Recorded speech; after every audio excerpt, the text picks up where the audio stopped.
Imran series novel राय का पर्वत bye इब्न सफ़ी मुकम्मल नावल।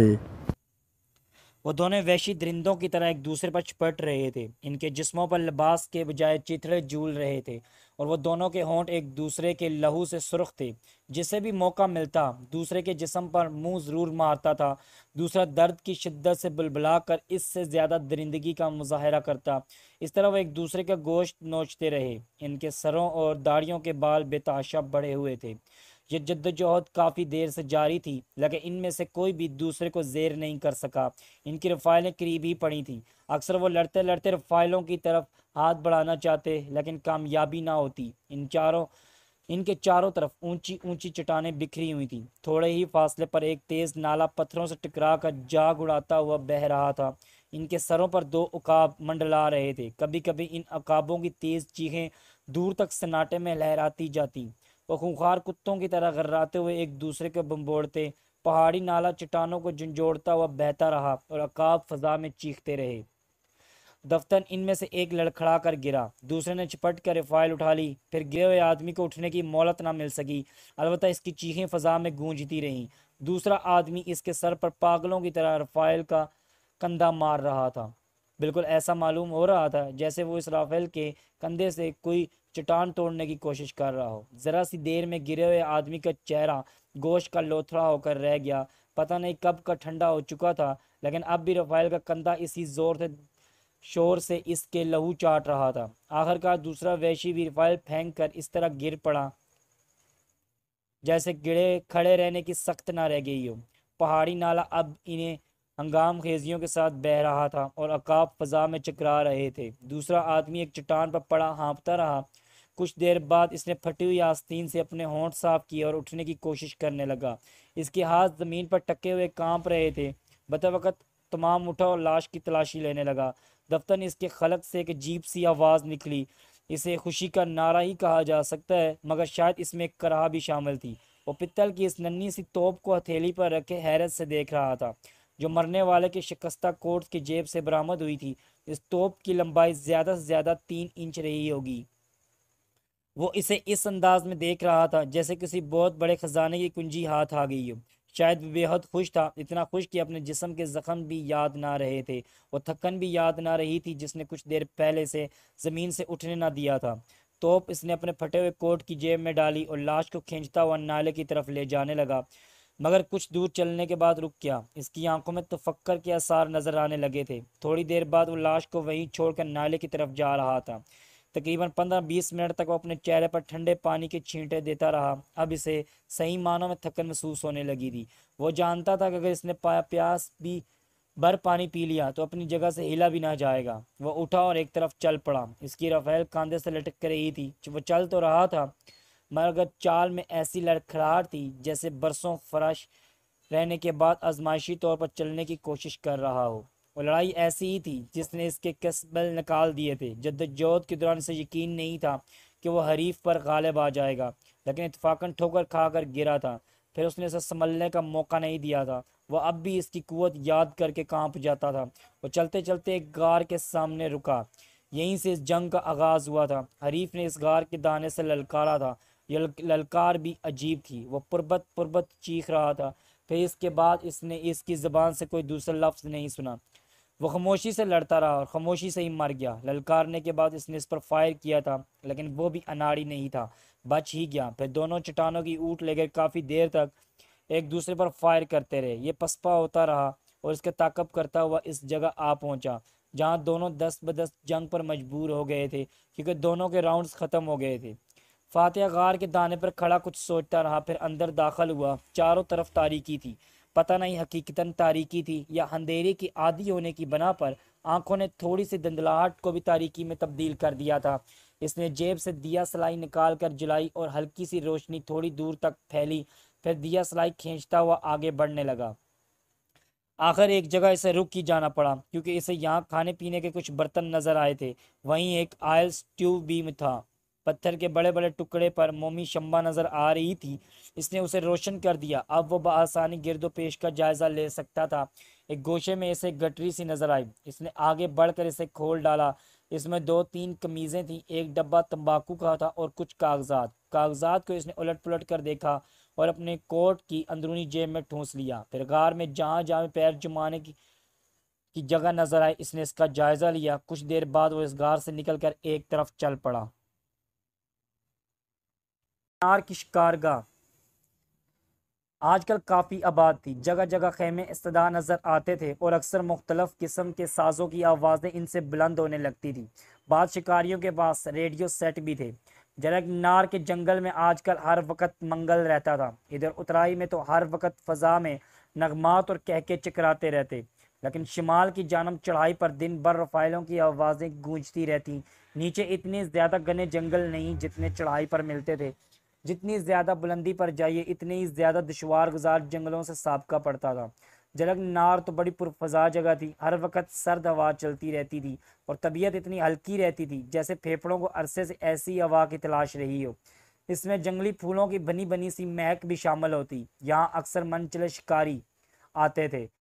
जूलिया और सीक्रेट सर्विस के मेंबरान भी जरगनार आए हुए थे। जूलिया एक अलग खेमे में थी और इसके खेमे के गिर्द सीक्रेट सर्विस के दूसरे मेंबरों के खेमे थे। और इनमें से सिर्फ सफदर गायब था। जहाँ इनकी मकसद आमद का सैर शिकार तो कता नहीं हो सकता क्योंकि वह X2 के हुक्म से यहाँ आए थे। वैसे ये और बात है इसने इन्हें वहाँ शिकार ही खेलने का मशवरा दिया हो। बहरहाल इन्हें इस वक्त तक जरगनार में मुकीम रहना था जब तक X2 वापसी का हुक्म न देता। जूलिया उलझन में थी। वो दिन में कई बार ट्रांसमीटर्स पर X2 से गुफ्तगू करती, लेकिन वो सिर्फ इन लोगों की खैरियत पूछता और खुश रहने का मशवरा देकर सिलसिला गुफ्तगू मुनक़ता कर देता था। इनके पास मखसूस साख्त के ट्रांसमीटर थे जिनसे मुंतशिर होने वाली आवाज़ सिर्फ इस किस्म के ट्रांसमीटर पर सुनी जा सकती थी। जूलिया दिन भर टेंट में घुसी बैठी रहती और इसके दूसरे साथी चढ़ाई पर शिकार खेलते फिरते। इन्होंने भी सोचा था चलो अच्छा ही है, फुर्सत का जो लम्हा हाथ आए गनीमत है। इन्हें इसकी कता परवाह नहीं थी इनके यहाँ आने का असल मकसद क्या था। ब्लैक जीरो भी जरगनार ही में मुकीम था, लेकिन सीक्रेट सर्विस के मेम्बरान इसकी शख्सियत से वाकिफ नहीं थे। इसे सिर्फ इमरान जानता था कि ब्लैक जीरो भी जानता था कि X2 कौन है। शिकारगाह में वो तनहा था, लेकिन इसने अपना खेमा दूसरों से अलग नसीब नहीं किया था। वो दूसरे शिकारियों से भी मिलता जुलता था और इनकी महबूबों को ऐसी नज़रों से देखता था जैसे इसे अपनी तन्हाई पर रोना आ रहा हो। लेकिन वह एक शानदार एक्टर था। बादुकात इसकी अदाकारी भी हकीकत मालूम होने लगती थी, वरना अगर वो औरतों का शायक होता तो इमरान की नज़र इंतखाब इस पर हरगिज़ न पड़ती। इस वक्त वो आज के शिकारी की तैयारी कर ही रहा था। ट्रांसमीटर पर इशारा मसूल हुआ। इसने खेमे के दर का पर्दा गिरा दिया और कानों पर हेडफोन चढ़ाता हुआ बोला, हेलो ब्लैक जीरो। दूसरी तरफ से आवाज़ आई। इसने आवाज़ पहचान ली। दूसरी तरफ से बोलने वाला इमरान ही था। ब्लैक जीरो, दूसरी तरफ से कहा गया। Yes sir, black zero speaking. मैं भी अपनी सेक्रेटरी समेत आ रहा हूँ, एक खेमे का इंतज़ाम करो। बहुत बेहतर जनाब, ब्लैक जीरो खुश होकर बोला। अभी ठेकेदार के पास बहुत से खेमे फालतू हैं, मगर आप कब तशरीफ़ ला रहे हैं? कल शाम तक पहुँच जाऊँगा। बहुत बेहतर जनाब, मैं अभी तक इनको नहीं पहचान सका, फ़िक्र मत करो। दूसरी तरफ से आवाज़ आई और सिलसिला मुनक़ता हो गया। ब्लैक जीरो हकीकतन खुश नज़र आ रहा था। इसने अब शिकार पर जाना मुलतवी कर दिया था। वो आज ही इमरान के लिए खेमा नसीब कर देना चाहता था। यहाँ खेमे बहुत आसानी से मिल जाते थे। शिकार के सीज़न में जंगलात के ठेकेदारों को खेमे किराए पर देने के सिलसिले में खासी आमदन हो जाती थी, इसलिए शिकार का सीज़न शुरू होते हुए यहाँ खेमे स्टॉक करने लगते थे। तनवीर चौहान, कैप्टन खावर, लेफ्टिनेंट सदीकी और सार्जेंट नुमानी के साथ शिकार के लिए निकले थे। खावर के अलावा सब बहुत अच्छे मूड थे, खूब चहक रहे थे। खावर का मूड भी ख़राब तो नहीं कहा जा सकता था, मगर वो खामोश था। कभी कभी इनकी तरफ मतवज्जो भी हो जाता था और इसकी होंठों पर खफीफ सी मुस्कुराहट नजर आने लगती। इसके साथियों की इस खामोशी पर हैरत नहीं थी क्योंकि खावर वैसे भी कम सखन आदमी था, मगर इस वक्त वो उलझन में ही था। खामोशी की वजह इसकी कम सखनी नहीं थी। जब वो शिकार के लिए तैयारी कर रहा था, इसे ट्रांसमीटर पर X2 का एक पुरस्कार पैगाम मिला। इसने कहा वो आज अपने साथियों को शिकार के लिए मखसूस मुकाम पर ले जाए। ये वो जगह थी जहाँ एक पहाड़ी नाला शुमाल मशरक की पहाड़ियों से आकर जरगनार की तरफ मुड़ा था। खैर ये कोई ऐसी बात नहीं। सबसे हैरत अंगेज़ हदायत यही थी, खावर अपने साथ शिविंग का सामान और एक अदद सूट माँ कमीज़ भी ले जाए, लेकिन इसकी गर्ज़ आयत नहीं बताई गई थी। खावर X2 के अकाम की तामील भी चूँ चरा करता था और इसकी ख्वाहिश थी कि इसके दूसरे साथी भी यही किया करें। वो जानता था अगर इसने X2 के इस हुक्म का तज़किरा इनसे कर दिया तो वो सब मिलकर इसका दिमाग चाट डालेंगे और काम का वक़्त क्या आसाराइयों की नज़र हो जाएगा। लिहाजा वो सिर्फ इन्हें नाले के मोड़ की तरफ ले जा रहा था। इसने ख्याल जाहिर किया था इधर चित्तल बकसरत मिलते हैं, लिहाजा आज इधर भी देखा जाए। और नाले के मोड़ पर पहुंचकर रुक के, ये भी अजीब व गरीब खित्ता था। नाले के मोड़ से जंगलों का सिलसिला इस तरह गायब हो गया जैसे किसी रंगीन कपड़े में सफ़ेद पियोन लगा दिया जाए। नाले की दूसरी तरफ खुश्क और भूरे रंग की दुश्वार गुजार पहाड़ियाँ थीं और इनका सिलसिला शुमाल मशरक में सदा मील तक फैलता चला गया। गोया वो नाला हरे भरे जंगल, पहाड़ों और खुश्क पहाड़ों के दरमियान एक कुदरती हद तक बनाया गया था। खावर, तनवीर ने इसे मुखातब किया, क्या तुम इस नाले का पानी के लिए यहाँ आए हो? क्या मतलब, यहाँ शिकार कहाँ है? ओहो, खावर ने फीकी सी मुस्कुराहट के साथ कहा, मैंने सोचा था मुमकिन है चितल यहाँ पानी पीने के लिए आते हों। तनवीर ने इस तरह आंखें फाड़ कर खावर की तरफ देखा जैसे अपने कानों पर एतबार ना आया हो, जैसे खावर का दिमाग ख़राब हो गया हो, क्योंकि इसकी ज़बान इसे इस किस्म के पचगाना जुमले गैर मुतवक्का थे। खावर आम हालात में एक संजीदा और फ़लसफ़ी किस्म का आदमी साबित होता था, इसलिए इसका ये जुमला इसके लिए साथियों ने भी हैरत से सुना। तुम इस तरह क्यों देख रहे हो मुझे? खावर ने हंस कर कहा, कुछ नहीं। तनवीर बदस्तूर से घूरता हुआ बोला, तुम मुझसे कुछ छुपा रहे हो। अगर हम कुछ देर यहाँ बैठें तो क्या हर्ज है? खावर ने कहा, नहीं, हम यहाँ नहीं बैठेंगे, तुम्हारी मर्जी। खावर लापरवाही से बोला, मैं तो बैठूंगा। आखिर बात क्या है? चौहान ने पूछा। एक्स-2 का हुक्म। तनवीर ने एक तवील सांस ली, बुरा सा मुंह बनाकर दूसरी तरफ देखने लगा। फिर कुछ देर बाद गुस्से लहजे में बोला, हम लोग बिल्कुल कुत्तों के पिल्लों की तरह इसके पीछे दुम हिलाते हुए चल रहे हैं। अफीसर ही ठहरा, खावर का जवाब था। अफीसर? तनवीर दांत पीस कर बोला गया, क्यों, क्या तुम्हें इसके अफीसर होने से इनकार है? खावर मुस्कुराया, वो अफीसर से ज़्यादा कुछ और है। तनवीर नफरत अंगेज लहजे में बोला, कोई बुरी रूह जो हमसे चिमट गई है। जेफरी और निशाद का पीछा तो छूट गया इस बुरी रूह से। खावर ने कहा, अगर तुम चाहो तो तुम भी गलू खलासी करा सकते हो। ओहो, यकबैक खावर उछलकर खड़ा हो गया। सामने एक तंग से दिल से शिकस्ता हाल आदमी लंगड़ाता हुआ निकला और हाथ लाता हुआ इनकी तरफ आ रहा था।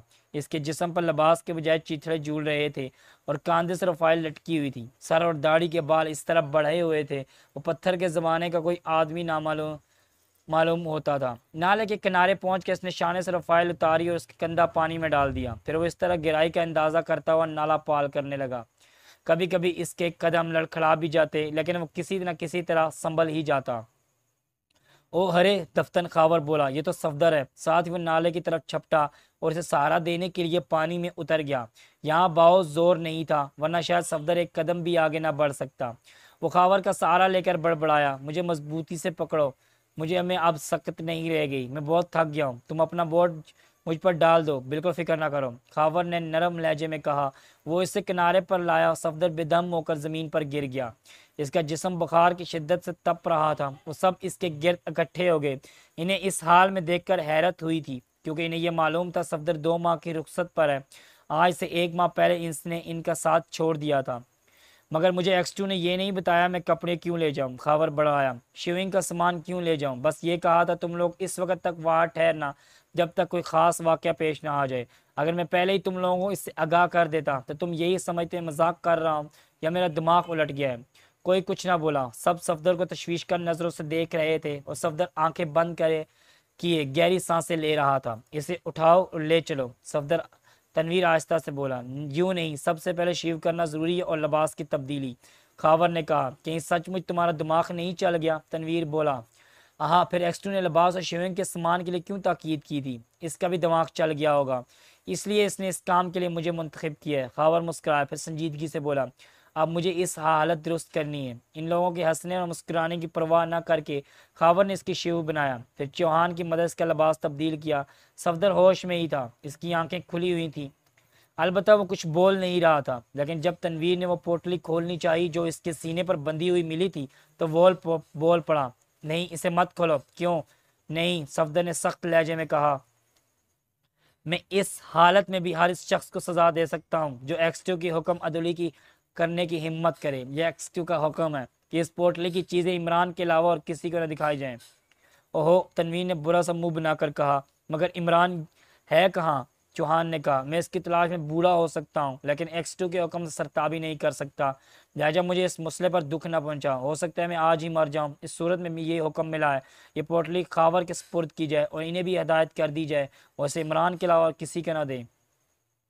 मगर ये तुम्हारे जिस्म पर जख्म कैसे है? खावन ने तशवीशकन लहजे में कहा, ये सिर्फ दांतों के निशानात हो सकते हैं, फिर इत्मीनान से बताऊंगा, मुझसे बोला नहीं जा रहा, सफदर ने कहा और निचला होंठ दांतों में दबा लिया। वो लोग इसे वहां से ले जाने की तैयारी करने लगे। दूसरे दिन इमरान और रूशी भी जरग नार्क पहुंच गए। जमालपुर तक हवाई जहाज से आए थे और जमालपुर से यहाँ तक सफ़र लारी से ज़ाहिर करना पड़ा था। रोशी को यह भी नहीं मालूम था इमरान यहाँ क्यों आया है। दारकूमत से रवानगी हो गई। इसने रोशी से कहा था वो अपनी खाला की सालगिरह में शिरकत के लिए जमालपुरा जा रहा है, लिहाजा अगर वो भी इसके साथ चलना चाहे तो उसे खुशी होगी। रूशी ने यह तजवीज़ बेचूं चरा मान ली थी, बल्कि इसे इस पर भी खुशी हुई कि इमरान इसे अब अपने आज़ाद से मिलाना पसंद करता है। इसकी अरसे से ख्वाहिश थी कि वो इमरान के करीबी अजीज़ों से मिले, लेकिन जमालपुर के हवाई अड्डे से इमरान ने किसी से फ़ोन पर गुफ्तगू करने के बाद इसे इतला दी थी। इसकी खाला ने जरग नार के जंगलात का ठेका लिया है, इसलिए सालगिरह का जश्न वहीं बरपा होगा। इस बेतुक की पर रूशी ने इसे इतनी सलवतें सुनाई, इमरान उंगलियों पर इनका शुमार करने से कासर रहा था। ब्लैक जीरो के रुखसत होते ही रोशी इस पर चपट पड़ी। तुम इस तरह मुझे उल्लू क्यों बनाते हो? सुनो तो सही, एक बार तुमने कहा था तुम एक बारहसिंगा पर बैठकर हाथी का शिकार कर सकती हो। अमरान ने संदूक से ट्रांसमीटर निकाला। रोशी खामोशी से देखती रही। हेलो, यस, इमरान जर्ग नार्ग पहुंच गया है। अगर सफदर की हालत बेहतर हो तो इसे इमरान के खेमे में भेज दो। और इंडरऑल। अमरान ने हेडफोन उतार दिए। रोशी आंखें निकाल कर बोली, तो ये कहो जूलिया भी यही है और शायद तुम्हारे दूसरे मुताहिद भी हैं। क्या मामला है? वो सब शिकार खेल रहे हैं। इमरान मुस्कुरा कर बोला, X2 की पूरी टीम शिकार खेलेगी। क्या किस्सा है? किस्सा यह है, जब हातम ताई शहजादा शत्तर बे महार चिड़िया कोठी को गर्दसपुर का गढ़ खुला चुका था तो बस बस। रूशी हाथ उठाकर बोली, जहन्नम में जाओ, मैं कुछ नहीं पूछूंगी, लेकिन कान खोल कर सुन लो कि। एक मिनट, अमरान ने बौखलाए लहजे में कहा, फिर अपने दोनों कान उखाड़ने की कोशिश करता हुआ बोला, कान तो खोल लेने दो फिर आगे उतारा। कुछ नहीं, अच्छी बात है, रूशी सारी लाकर बोली, मैं सिर्फ ये कहना चाहती थी कि मैं तुम्हारे लिए कोई काम नहीं करूंगी। नहीं, इतना काम ज़रूर करो। अब ठहरो। इसने दोबारा हेडफोन कानों पर चढ़ाए और ब्लैक जीरो से रब्ता कायम करके अपने खेमे का मैले हुआ मालूम किया। फिर जूलिया को मुखातब करके बताया कि सफदर को कहाँ भेजे।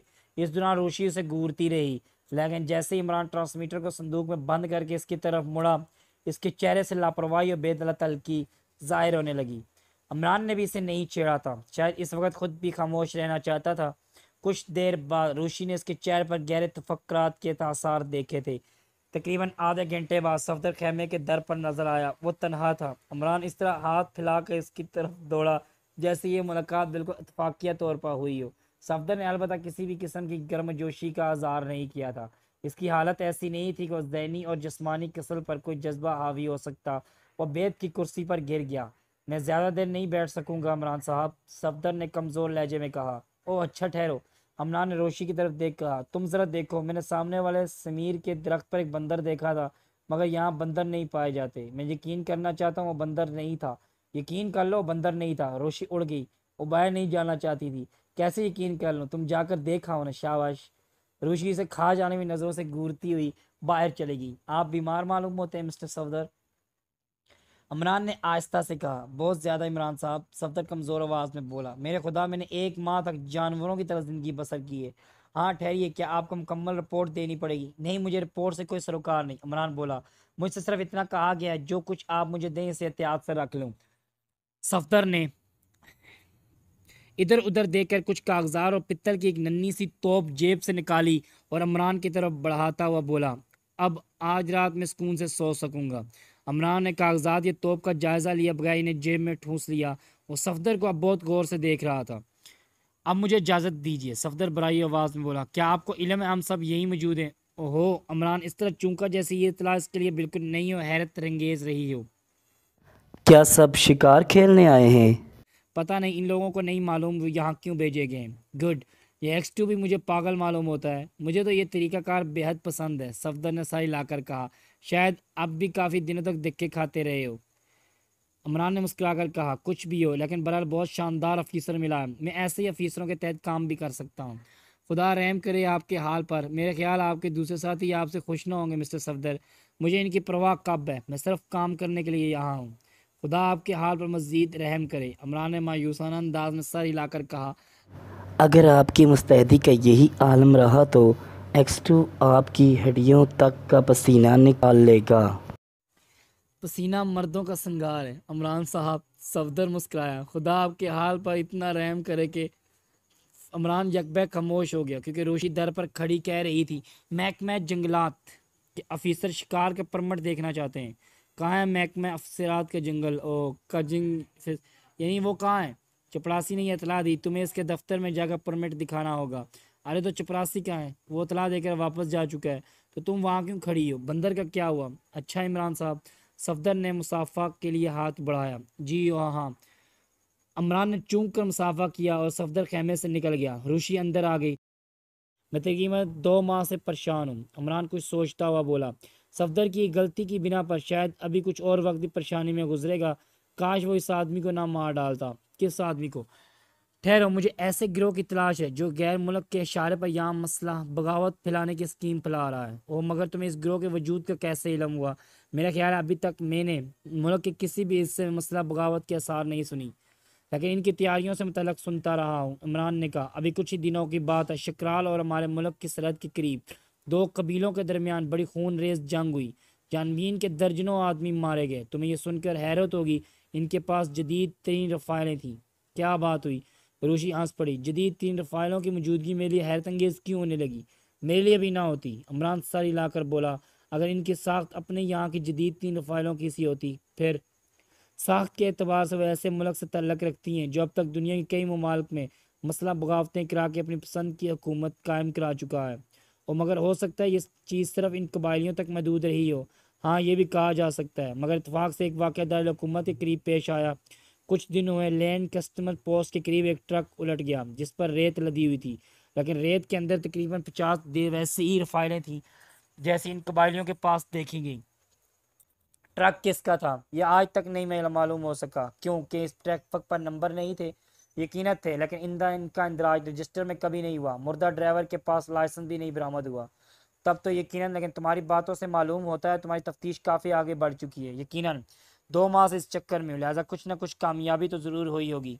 क्या कामयाबी हुई है? मुझे यकीन है यहाँ एक मंजम ग्रोह इसके लिए काम कर रहा है और इस ग्रोह वालों का इम्तियाजी निशान तोप है और इस तोप से एक दूसरे को पहचानते हैं। मगर तुम्हें इस इम्तियाजी निशान का कैसे इल्म हुआ? बार बार जब कोई चीज़ सामने आती है तो इसे अहमियत देनी ही पड़ती है। कबाइलियों में जंग में काम आने वाले से दो के दाहिने बाजू पर तोप की तस्वीरें बनी हुई थी। यही तस्वीर ट्रक के ड्राइवर के दाहिने बाजू पर नजर आई जो लैंड कस्टमर की पोस्ट के करीब उलट गया था। अब ये देखो। इमरान ने पित्तल की नन्ही सी तोप निकाल कर रोशनी के सामने कर दी। रोशी इसे उलट पुलट कर देखती रही। ये क्या भला है? एक नन्ही सी तोप जिसे चुनौती का आविष्कार नहीं किया जा सकता। ये तुम्हें कहाँ मिली? सफदर लाया है। इमरान ठंडी सांस लेकर बोला। अब सफदर की कहानी सुनो। मैंने इसे इस इलाके में क्याम करने का हुक्म दिया जहाँ 2 कबीले आपस में लड़ गए। सफदर को आगाह कर दिया था कि मामले की नौयत क्या है, लिहाजा वो काफ़ी मेहनत और जहानत से काम करता रहा, लेकिन एक जगह चूक गया। वैसे मुझे यकीन है अगर इसे इस आदमी की असलियत का इल्म होता तो वो इसे कभी जान से ना मारता। तुम फिर बहकने लगे। मुझे इस आदमी के मतलब तफसील से बताओ। ओ अच्छा, सफदर इन कबालियों की तलाश में था जिनके दरमियान जंग हुई थी। अतफाकन से एक दिन एक आदमी से मतभेड़ होगी। इसने इस पर फायर कर दिया। बहरहाल दोनों के दरमियान बड़ी खून शाम जंग हुई। सफदर ने उसे मार डाला। मरने वाले के पास से यही तोप और चंद कागजात बरामद हुए जिसने मेरे स्पोर्ट कर दिए। इसने मुझे ट्रांसमीटर पर इस वाक़े की इतला देते हुए कहा था इसकी हालत ऐसी नहीं कि वहाँ ठहर सके, लिहाजा मैंने उसे वापस बुला लिया। अब सोच रहा हूँ किसी और को भेजूँ, मगर यहाँ इन सब की मौजूदगी क्या मकसद है? सफदर को मैंने 1 माह पहले भेजा था, लेकिन खुद भी यहाँ काम करता रहा हूँ। मैंने चंद मजीद ऐसे आदमियों को पता लगाया है जिनके बाजुओं में तोप की तस्वीरें मौजूद थी। आजकल यहाँ शिकार खेल रहे हैं। ओह, तो ये पित्तल की तोप हो सकता है ये भी निशान के तौर पर इस्तेमाल की जाती हो, इमरान ने कहा और कुछ सोचने लगा। मगर ये कैसे कहा जा सकता है वो लोग मसला बगावत करना चाहते हैं? अरे तो क्या इन फाइलों को तलकर खाएंगे? आखिर तुम बादुकात उकलमंदों की सी बातें क्यों करने लगती हो? दफ्तर इमरान चूम कर खेमे के दर की तरफ मुड़ा। कोई बाहर मौजूद था। इसने फट कर पर्दा उठाया और एक तवील कामत आदमी इमरान के सामने खड़ा था। फरमाइए जनाब, इमरान हकलाया। बिल्कुल ऐसा मालूम हुआ जैसे वो इसके तनहोश से मरगूब हो गया हो। अब इसके चेहरे पर हमाकत के आसार भी नजर आने लगे थे। मैं आपका परमिट देखना चाहता हूँ। कि चपरासी ने आपको इसकी इतला नहीं दी थी? चपरासी? इमरान ने मुड़कर रूशी की तरफ देखने लगा। रूशी आगे बढ़ गई। जी हाँ, चपरासी ने इतला दी थी, लेकिन हमें आपका ऑफिस नहीं मालूम था। खैर कोई बात नहीं। मैं खुद ही हाज़िर हो गया हूँ। मगर हम शिकारी कब हैं? रूशी ने कहा। क्या ये ज़रूरी है यहाँ सब शिकारी खेलने की घर से आए हों? माफ़ कीजिएगा, बात दरअसल यहाँ आने वाले अमूमन इसी घर से आते हैं, तो हम नहीं आए इस घर से। क्या इस घर से ना आना कोई जुर्म है? हरगिज़ नहीं, हरगिज़ नहीं, मैं माफ़ी चाहता हूँ। वो जाने के लिए मुड़ा, इमरान से मुसाफा करके रुखसत हो गया। क्या ये हमाकत नहीं है कि तुम अपने सारे अहकामात जूलिया के ज़रिए दूसरों तक पहुंचाते हो? इसका मतलब तो यही हुआ कि तुम्हारे बाद उसी की हैसियत है। यकीनन बात दरअसल ये है कि मेरे मतहत अपनों में से किसी की बर्तरी हरगिज़ तस्लीम नहीं करते, लेकिन वो जूलिया की बर्तरी के खिलाफ कभी आवाज़ नहीं उठाते। लेकिन तुम्हें बहैसियत इमरान तो चुटकियों में उड़ाते रहते हैं, लेकिन बहैसियत X2, इमरान मुस्कुराया। बहैसियत X2 तो वो तुमसे मुतफर ज़रूर है, सब नहीं, सिर्फ एक आदमी तनवीर। अब इन कागजात को देखना चाहता हूँ। इसने कागजात के लिए जेब में हाथ डाला ही था, बेसाख्ता उछल पड़ा। इसकी जेब में CTC बजी थी, जिसकी आवाज़ रोशी ने भी सुनी थी। वो दोनों हैरत से एक दूसरे की तरफ देखते रहे थे, लेकिन इमरान ने जल्दी वो जेब खाली कर दी। सारी चीज़ें ज़मीन पर गिरी और इन्हें आंखें फाड़ फाड़ कर देखने लगे। यही वो कागजात और वही पित्तल की तोप जो कुछ देर पहले सफदर से मिले थे। अचानक इमरान तोप को उठाकर अपने चेहरे के बराबर लाया। इसे ऐसा महसूस हुआ जैसे इसके दाने के सुराख में मक्खियां बन बना रही हूँ। दूसरे ही लम्हे तोप का दाना इसके कान से जा लगा। अब वह साफ आवाज़ सुन रहा था। दाने के सुराख से आवाज़ आ रही थी, गन 33, गन 33, तुम जवाब क्यों नहीं देते? गन 33। इमरान ने तोप का दाना इसके कान से लगाया और इसकी आंखें और ज़्यादा फैल गईं। फिर फ़ौरन दाना इमरान के कान से आ लगा। अब भी आवाज़ आ रही थी, गन 33, अगर तुमने 1 घंटे में जवाब ना दिया तो समझ लिया जाएगा तुम किसी हादसे का शिकार हो गए हो। इसके बाद फिर सिटी की आवाज़ आई, जो इतनी तेज़ थी कि रूशी ने भी सुनी। इमरान से कान से दाना हटाया, अब किसी किस्म की आवाज़ नहीं आ रही थी। ट्रांसमीटर, इमरान आहिस्ता से बोला, लाओ देखो, दिखाओ। रूशी ने पित्तल की नन्ही सी तोप इसके हाथ से ले ली। वो इसे उलट पुलट कर देख रही थी। तुम जवाब में कुछ नहीं बोले क्यों? रूशी ने आहिस्ता से कहा। कहाँ बोलता, किस तरह बोलता? नहीं, एक ज़बरदस्त गलती होती। गन 33 क्या बुलाया? हो सकता है ये इस आदमी की शनाख्त नंबर रहा हो जिसके पास ये ट्रांसमीटर है। जदीद 3 रोशी, मेरा दावा है कि ट्रांसमीटर एटमी बैटरी से चलता है और एटम का इस्तेमाल किन मुल्कों में शुरू कर दिया गया है? गन 33, रोशी कुछ सोचती बोले। अगर 33 इसकी शनाख्त का नंबर था तो यकीनन इन लोगों की तादाद ज़्यादा होगी। ठहरो, इमरान अपना दाना गाल खिंचाता हुआ बोला, तुम या तो तफरीह के लिए बाहर निकल जाओ या यहीं बैठो, लेकिन तुम्हें फ़र्ज़ कर लेना पड़ेगा तुम अंधी, गूंगी और बहरी हो। मैं ये काम करना चाहता हूँ। तुम तनहा रह के काम चौपट करोगे? रोशी कुछ सोचती हुई बोली, तुम क्या काम करना चाहते हो? इस ट्रांसमीटर का तफसीली जायज़ा लूँगा। ये तुम मेरी मौजूदगी में भी कर सकते हो। यही तो मुसीबत है, नहीं कर सकता। मैं यहाँ से नहीं जाऊँगी। इमरान कुछ ना बोला। इसने वो कागजात ज़मीन से उठाए और इन्हें देखने लगा। तहरीर अंग्रेज़ी में थी। ऐसा मालूम होता जैसे किसी ने मुख्तलिफ औक़ात में मसूल होने वाले पैगामात नोट किए हों। मसलन 6:53 गन 14 के इतला के मुताबिक रवानगी हो चुकी है। 8:30 गन 14 वादे के मुताबिक नहीं बोला। 9:30 फिर गन 14 से इतला मिली कि गन 56 कामयाब नहीं हो सका। इस किस्म के इतला से 3-4 सफ़ात भरे हुए थे। इमरान ने कागजात को तय करके कोट की अंदरूनी जेब में रख दिया। अब इसकी तवज्जो तोपनामा ट्रांसमीटर की तरफ मुअज्जल हो गई थी। रूशी खामोश बैठी रही। जूलियाना पी जो ताप खा रही थी। इमरान की आमद का मकसद ये था कि अब इनकी बागडोर इसी के हाथ में रहेगी। इस पर से सतम ये कि रूशी भी इसके साथ आई थी। जूलिया ने सोचा कि यह मौका बेहतर है, क्यों ना X2 को कम से कम रूशी के खिलाफ भड़का दिया जाए। वो थोड़ी देर तक इसके मतलब सोचती रही, फिर संदूक से ट्रांसमीटर निकालने के लिए उठी ही थी कि खेमे के बाहर इमरान नज़र आया। जूलिया फिर बैठ गई। इमरान तनहा था और जूलिया से इजाज़त हासिल किए बगैर अंदर आ गया। तुम वापस जाओ, जूलिया ने गुस्से लहजे में कहा, और बाहर रुक कर मुझसे अंदर आने की इजाज़त तलब करो। शायद मैं गलती से यहाँ से चला आया हूँ। वो वापसी के लिए मुड़ा। लेकिन ठीक इसी वक्त तनवीर खेमे में दाखिल हुआ और इमरान को देखकर बुरा सा मुँह बनाया। अस्सलामुअलैकुम, इमरान ने बौखलाए हुए अंदाज में उसे सलाम किया। सफदर कहाँ है? तनवीर ने गूंजली आवाज़ में जूलिया से पूछा। क्यों? जूलिया की पेशानी पर शिकनें पड़ गईं। क्या यह ज़रूरी है कि वजह भी बताई जाए? यकीनन, मैं इससे पूछूंगा हम लोग यहाँ क्यों झोंके गए हैं। वो तुम्हें बता देगा। दफ्तन, इमरान ने तल्ख लहजे में कहा। इसके फरिश्ते भी बताएंगे, तनवीर गुस्ली आवाज़ में बोला। तनवीर यकबैक इमरान का लहजा बदल गया। अपने खेमे में वापस जाओ। मैं X2 के नायब की हैसियत से तुम्हें हुक्म देता हूँ, अपना लहजा दुरुस्त करो। तनवीर शाम की तरफ पुकारा। जूलिया दरवाजे पर पर्दा गिरा दो। इमरान ने जूलिया की तरफ देखे बगैर कहा। जूलिया कांप गई। इस वक्त इमरान में से शकराल के इमरान की झलकियां नजर आ रही थी। इसने कांपते हुए हाथों से पर्दा गिराया, फिर अपनी कुर्सी पर वापस आ गई। क्या तुम अपने खेमे में वापस नहीं जाओगे? इमरान ने तनवीर को घूरते हुए पूछा। नहीं, तनवीर भी दांत पीसता हुआ इसे घूर रहा था। अच्छा तो तनवीर, ना मैं मुअत्तल करता हूँ ना बर्खास्त करता हूँ, लेकिन मेडिकल ग्राउंड पर कम से कम 6 माह छुट्टी ज़रूर दिलवा देता हूँ, इमरान ने कहा और अपना कोट उतार कर एक तरफ डाल दिया। अरे अरे, ये क्या? जूलिया बुखला कर उठी। खामोश बैठो, इमरान गर्राया। तुम इससे बदतमीजी नहीं कर सकते, तनवीर कहकर इमरान पर झपट पड़ा, लेकिन इसे हसरत ही रह गई। इसका गुस्सा इमरान के जबड़े पर पड़ा होता, क्योंकि इमरान ने बिजली की किसी सरहद से इसका दाहिना हाथ पकड़कर मरोड़ दिया था और इसका फाल इतना गैर मुतवक्का था, तनवीर को संभलने की मोहलत ना मिली। वो बेख्तियाराना अंदाज में इसकी तरफ पुश्त करके झुकता चला गया। दफ्तर इमरान ने इसके शानों पर के दरमियान गर्दन के नीचे एक जोरदार घूंसा रसीद कर दिया और तनवीर मुंह के बल नीचे चला आया। जूलिया कुर्सी पर पड़ी कांप रही थी। तनवीर जमीन पर ऊंधा पड़ा, इस तरह हाथ पैर फेंक रहा था जैसे इसकी रीढ़ की हड्डी की कोई गिरा अपनी जगह से खिसक गई हो। और चंद हमें इस तरह हाथ पैर फेंकता रहा, फिर सख्त हो गया। क्या किया तुमने? इसे मार डाला? जूलिया कांपती हुई हकलाई। नहीं, सिर्फ 1 माह की छुट्टी की सिफारिश की है। ये तकरीबन 1 या 1.5 घंटे बाद होश में आएगा। सफदर को तेज़ बुखार है, उसका बस इसका बिस्तर भी इसके बराबर लगवा देना, फिर ये इससे पूछ लेगा तुम लोगों को यहाँ क्यों झोंका गया है। वह अपना कोट उठाकर दरवाजे की तरफ बढ़ा और फिर पर्दा उठाकर बाहर निकलते निकलते रुक गया।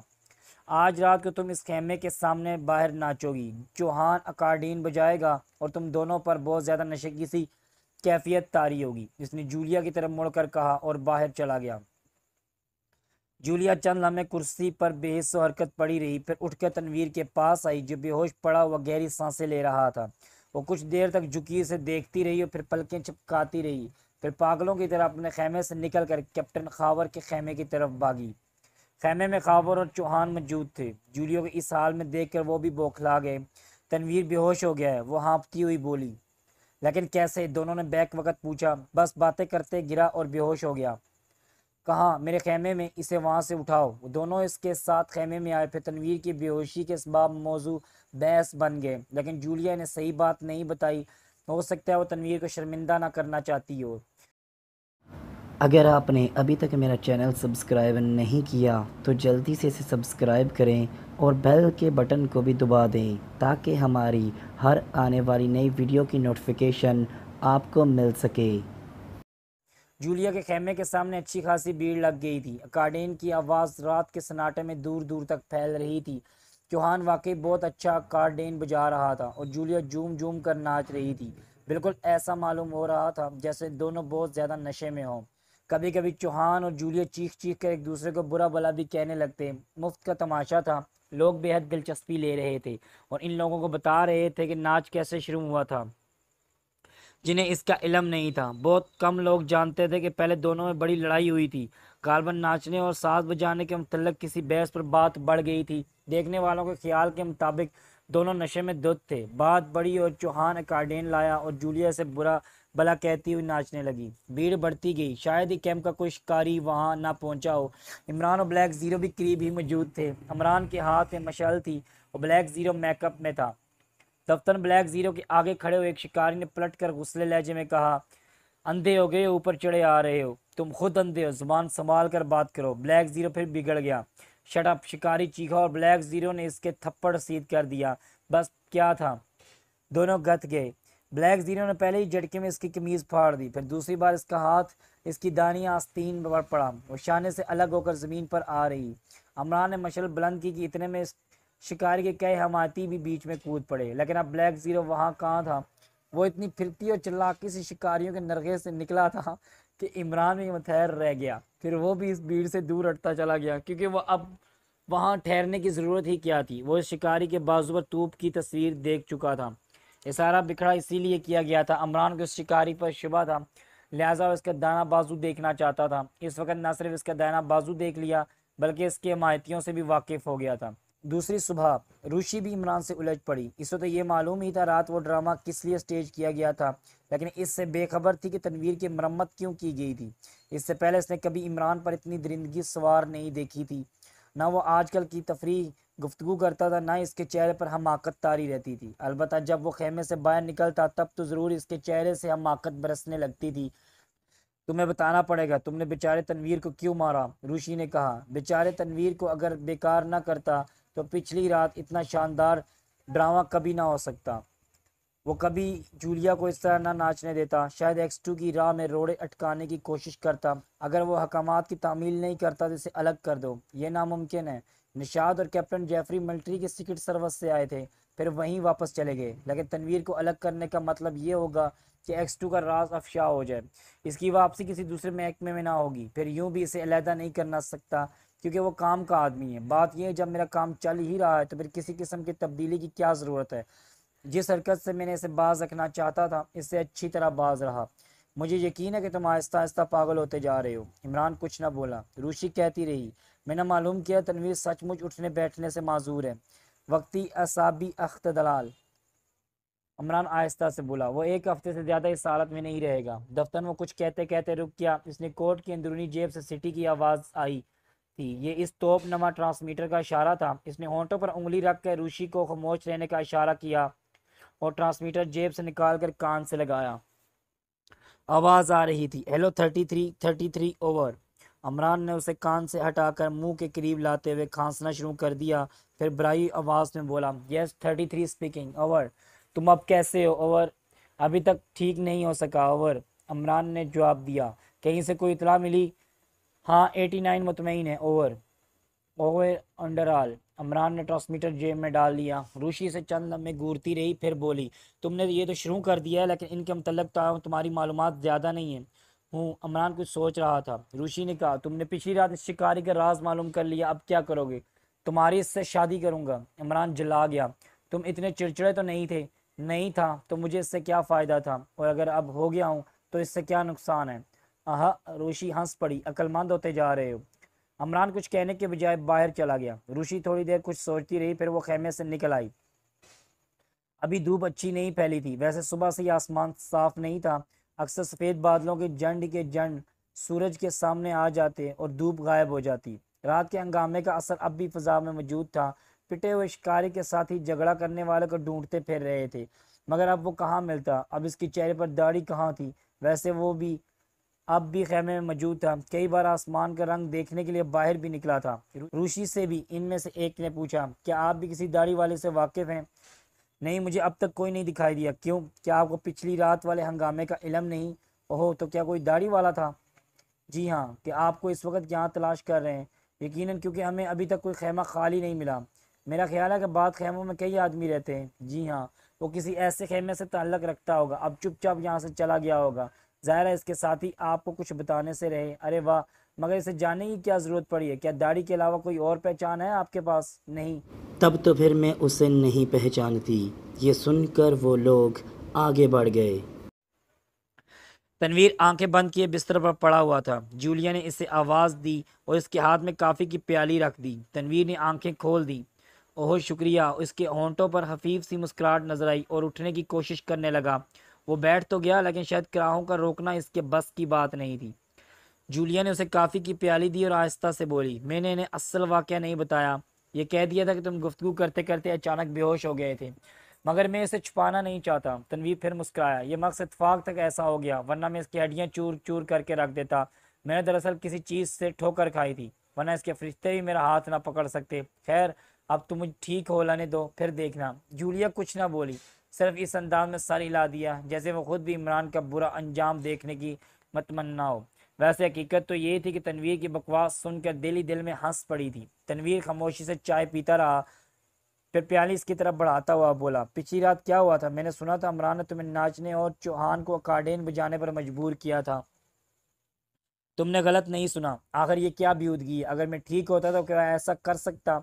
मेरा ख्याल है इसकी जिम्मेदारी बराह रास्त X2 पर आयद होती है। जूलिया कुछ सोचती हुई बोली, वरना इमरान इसकी जुर्रत हरगिज़ नहीं कर सकता था मुझे इस तरह किसी काम पर मजबूर करे। X2 ना इंसाफ, ज़िद्दी और नाअक्बत अंदेश है। तनवीर ने गुस्से लहजे में कहा, मैं तो इसे कभी बर्दाश्त नहीं करूँगी। इमरान एक अफीसर की हैसियत से हमारे सरों पर मसल्लत किया जाए। ये ना कहो तनवीर, क्या तुमने शिकराल में इमरान की बर्तरी तस्लीम नहीं किया था? ओहो, वो और बात थी। हमारे साथ मजबूरी ये थी कि हम शिकराली नहीं बोल सकते थे। मगर नहीं, हम ऐसा नहीं है सफदर, मगर वो 100% इमरान का आदमी है। वैसे मैं सिर्फ अपने लिए इस दावे से कह सकता हूँ, अगर मुझे शिकरानी बोलनी आती होती तो ये इमरान साहब भीख मांगते रह जाते। जूलिया कुछ ना बोली। इसे दरअसल तनवीर की इस बकवास पर गुस्सा आ रहा था, लेकिन इसने इस वक्त गुस्सा जाहिर करना मुनासिब न समझा। वह अब इमरान के मुतल्लिक़ गुफ्तगू नहीं करना चाहती थी। तनवीर भी खामोश हो गया, लेकिन जैसे ही जूलिया ने उठना चाहा, इसने कहा, बैठो, खुदा के लिए ज़रा देर और बैठो। मुझे बताओ, पिछली रात वाली हरकत का मकसद क्या था? तनवीर, क्या तुम सफदर के मुतल्लिक़ कुछ बता सकोगे कि वो कहाँ से आया था और उसने क्या चीज़ इमरान के हवाले की है? मैं नहीं जानता। फिर तुम मुझसे वो बात क्यों पूछो जिसका मुझे इल्म नहीं है? मैंने कहा, मुमकिन है इसने तुम्हें बताया हो। वो किसी को कुछ नहीं बताता, जूलिया नाखुशगवार लहजे में कहा, लेकिन वो औरत रूशी हम सब से ज़्यादा जानती है। तुम देखो ना, हमारा ऑफिसर कवानीन की खिलाफ वर्जी कर रहा है। आखिर X2 किसी ऐसे आदमी को इस किस्म के काम क्यों सौंपता है जिसका रवैया गैर जिम्मेदाराना हो? क्या ये हमारे महकमे के कवानीन के खिलाफ नहीं है? कोई ऐसा आदमी हमारे राजों में शरीक हो जिसे हम किसी किस्म का ताल्लुक ना रखता हो? मेरा इशारा इस औरत की तरफ है। खैर, अब तुम आराम करो। जूलिया मुस्कुराई। जितना सोचोगे इतना ही गुस्सा तुम्हें आएगा, और ये तुम जानते हो, खाली खुली गुस्से से अपनी सेहत को नुकसान पहुंचता है। कह लो, तुम भी मजाका उड़ा लो, लेकिन तुम बहुत जल्द सुनोगी कि मैंने इमरान को कत्ल कर दिया है। जूलिया ने इस ख्याल पर कोई तबसरा नहीं किया के बगैर काफ़ी की प्याली उठाई और खेमे से निकल गई। ने राइफल कंधे से लटकाई और बाहर निकलने ही लगा था, ऋषि इसे रोक कर बोली, आखिर इस मामले का अख्तिताम कहाँ और कैसे होगा? क्या तुम आजकल इस मामले के अलावा और कुछ नहीं सोच रही? हाँ, आजकल मेरे जहन में इसके अलावा और कुछ नहीं रहता। तब मुझे यकीन है तुम कोई बड़ा कारनामा सर अंजाम दोगी। मगर तुमने मेरे सवाल का जवाब नहीं दिया। देखो ऋषि, इमरान ने एक तवील सांस लेकर कहा, मेरा अंदाज़ा ये लोग मुल्क में जहर फैला रहे हैं और ये कोई बहुत बड़ी तंजीम है। लिहाजा या तो कोई आला पैमाने पर इसके खिलाफ कदम उठाया जाए, या फिर सबसे आसान तरीका ये है इस तंजीम के सरबराह पर हाथ डाल दिया जाए। आला पैमाना के इक़्तिदाम का जहाँ तक तल्लक है, वो मुल्क और मुल्क की परअमन फ़ज़ा के लिए सूदमंद साबित ना होगा कोई, क्योंकि आला पैमाने पर कोई काम शुरू करने का ये मतलब है आम आदमी को भी इस साजिश का इल्म हो जाए। लिहाजा इसका नतीजा अच्छा नहीं हो सकता। 20वीं सदी के निस्फ में इसका जहन झंझाहट का शिकार है। तुम जानती हो, तगरीब पसंदी की बुनियाद झंझलाहट पर होती है, और झंझलाहट तगरीब कारी के लिए बहाने तलाश करती रहती है। तुम ये भी जानती हो कि गैर यकीनी हालात ने आदमी को मुस्तकबिल से मायूस कर दिया है, लिहाजा वह हर चमकदार चीज़ के पीछे दौड़ने लगता है, ख्वाह वह आग ही क्यों ना हो। अगर ये तंजीम मंजरेआम पर आ गई तो ये भी हो सकता है जलाए जहनों की हमदर्दियाँ हासिल कर ले। ज़ाहिर है, तंजीम, दुनिया की हर तंजीम अपने जवाज़ के लिए बेहतरीन किस्म के दलाइल रखती है। अगर वो दलाइल इन जलाए जहनों ने तस्लीम कर लिया तो जानती हो फिर ये होगा, ऋषि के इस आग के लिए 7 समुंदर भी नाकाफ़ी होंगे। लिहाजा मैं इस शाम को बवी से बाहर निकालने से पहले क्यों ना ख़त्म कर दूं, और इसे ख़त्म करने का तरीका ये है कि इसके सर को कुचल दिया जाए, यानी इसके तंजीम के सरबराह की गर्दन दबोच ली जाए। और इमरान डियर, रोशी तहीर अमीस मसरत का इजहार करती हुई बोली, तुम ये सब कुछ भी सोच सकते हो। मैं आजकल हर वक्त संजीदा रहता हूँ रोशी, और हकीकतन में बहुत परेशान हूँ। मैं चाहता हूँ ये जहर आम आदमियों में ना फैलने पाए। रूशी उसे हैरत से देखती रही और इमरान खेमे से निकल आया। आज वो शिकार के लिए चढ़ाई पर जाना चाहता था। कैंप के खारदार तारों के बाहर इसे शिकारियों का मजमा नजर आया। इमरान भी इनकी तरफ ध्यान दिए बगैर चलता रहा। ए मिस्टर, क्या नाम है आपका? इमरान ने किसी को पुकारते सुना। गैर इरादी तौर पर आवाज़ की तरफ मुड़ गया। एक शिकारी हाथ लाकर इसे वापस आने का इशारा कर रहा था। इमरान रुक गया और शिकारी खुद ही तेज़ कदम उठाता हुआ इसके पास पहुंच गया। आगे तारक बाबा मौजूद हैं, इसने कहा। तारक बाबा? इमरान ने आंख ममकाना अंदाज में दोहराया। ये क्या होता है? ओह, वो जानवरों का बाबा है। मैं जानवरों का खालू हूँ, इमरान ने गुस्ली आवाज़ में कहा। शिकारी हंस पड़ा।